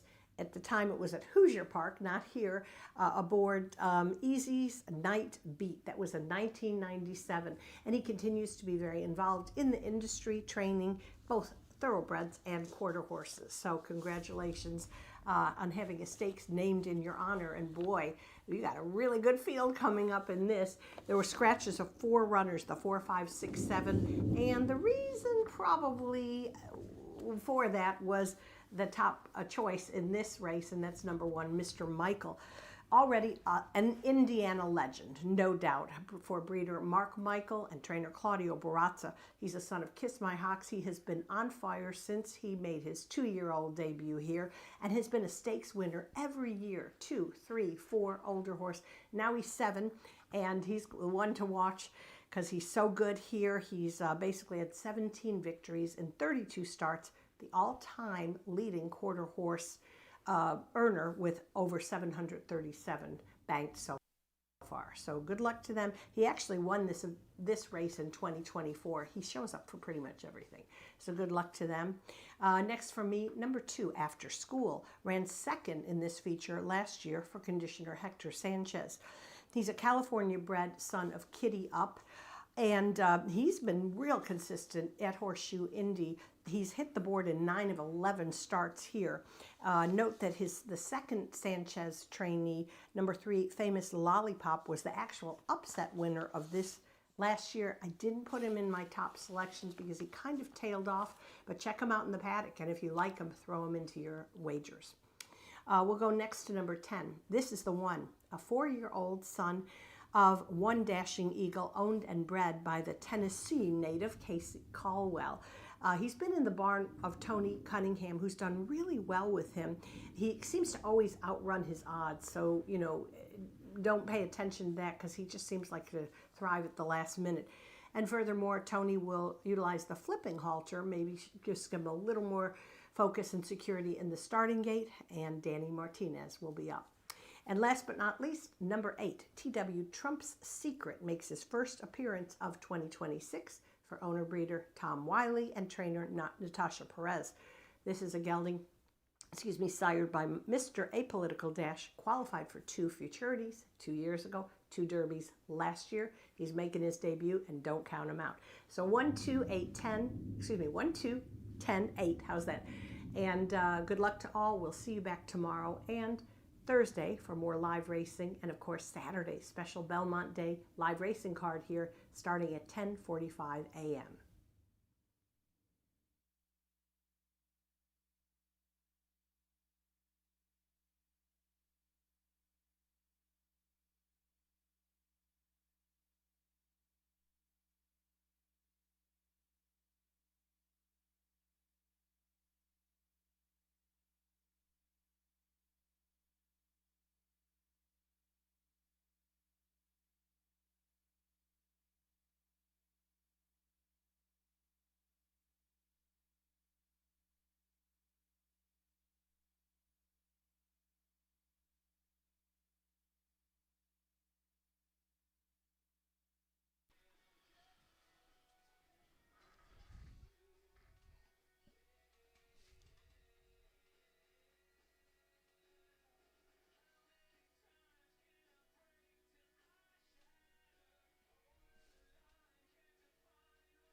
For a final time here at Horseshoe Indianapolis today, paddock judge Brandy Bell with a call for riders up.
The horses call postward for the ninth race. It's the Carter Riley overnight stakes at 350 yards. Fast track. Scratch 4 Kelly Girl, 5 Flying Cowgirl, 6 Beach Burner, and 7 Beach Chicks. There's no quarter horse pentafecta. 4, 5, 6, 7 all scratched. Due off soon.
Arriving at the gate, it is now post time for the Carter Riley Overnight Stakes.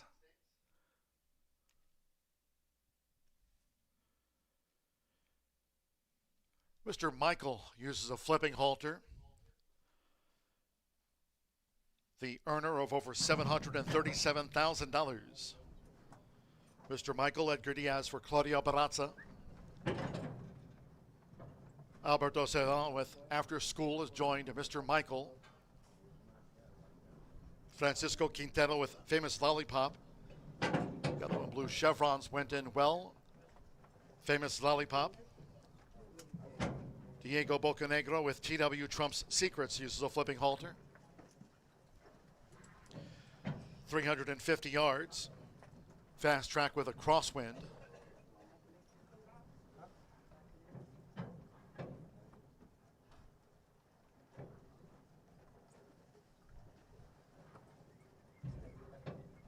Waiting for TW Drum Secrets.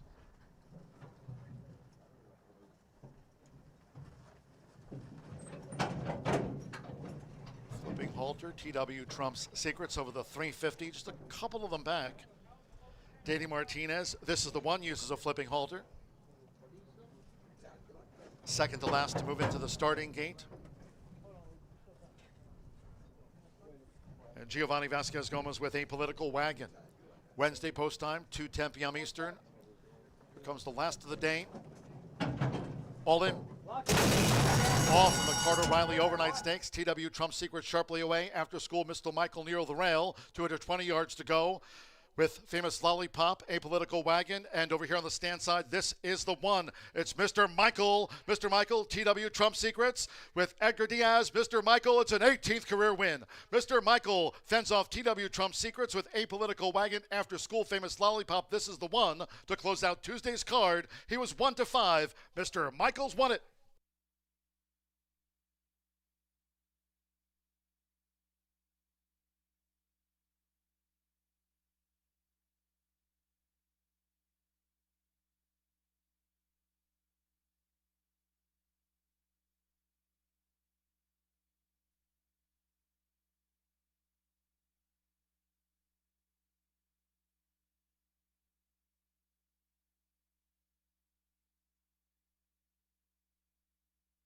One to five on one. Mr. Michael, one of the state's best, has banked over $737,000.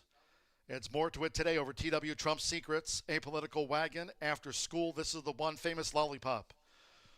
Mr. Michael, Edgar Diaz, Claudio Barraza, Alberto Valadez. Bred here in the Hoosier State by Mark Michael, son of Kiss My Hawks. At 1-5 to close out the card.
.989 seconds after the running of the Carter Riley. 17.989.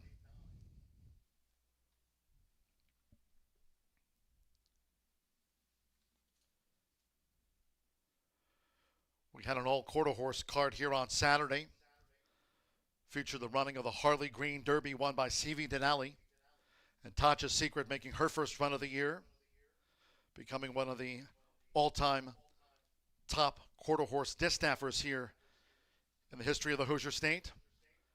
Mr. Michael certainly right there on that list with Tasha's Secret, adding to their impressive bankroll both. Tasha's Secret winning Saturday's Born Runner Classic.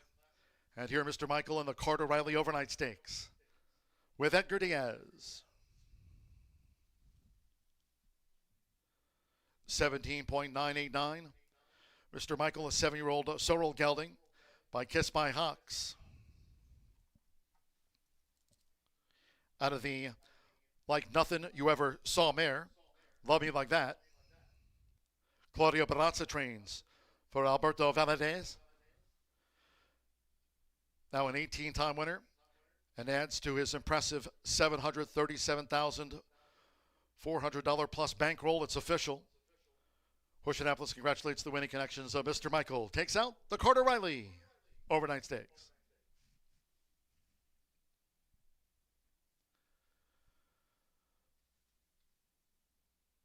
Carter Riley, longtime quarter horse jockey, Hall of Fame for Carter. The presentation to the connections of Mr. Michael, a worthy winner of the Carter Riley Overnight Stakes. Final results in. 10-1 double paid $12 even. The 1-8 exacta $16, 50-cent trifecta $11.55, 10-1 double $12. 10-cent superfecta paid $6.46. After school was fourth.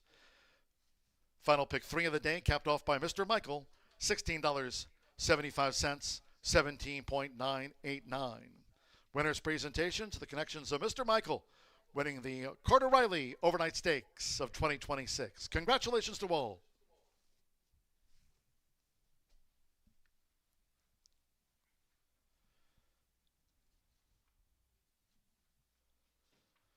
That concludes our live racing program for today. We thank all that joined us here on track on a beautiful one in town. Cheers to all who tuned in. Live racing resumes on Wednesday. Wednesday's card, Wednesday and Thursday programs from 2:10 p.m. Eastern. Saturday, it's Empire of Hope. Hope you can join us here for the next 3 race cards. Wednesday, Thursday from 2:10. Saturday's Empire of Hope card kicks off at 10:45 a.m. That's this Saturday. Until next time, for all of us here at Horseshoe Indianapolis, it's been my pleasure today. From the broadcast booth, for now, track announcer John G. Dooley saying good night.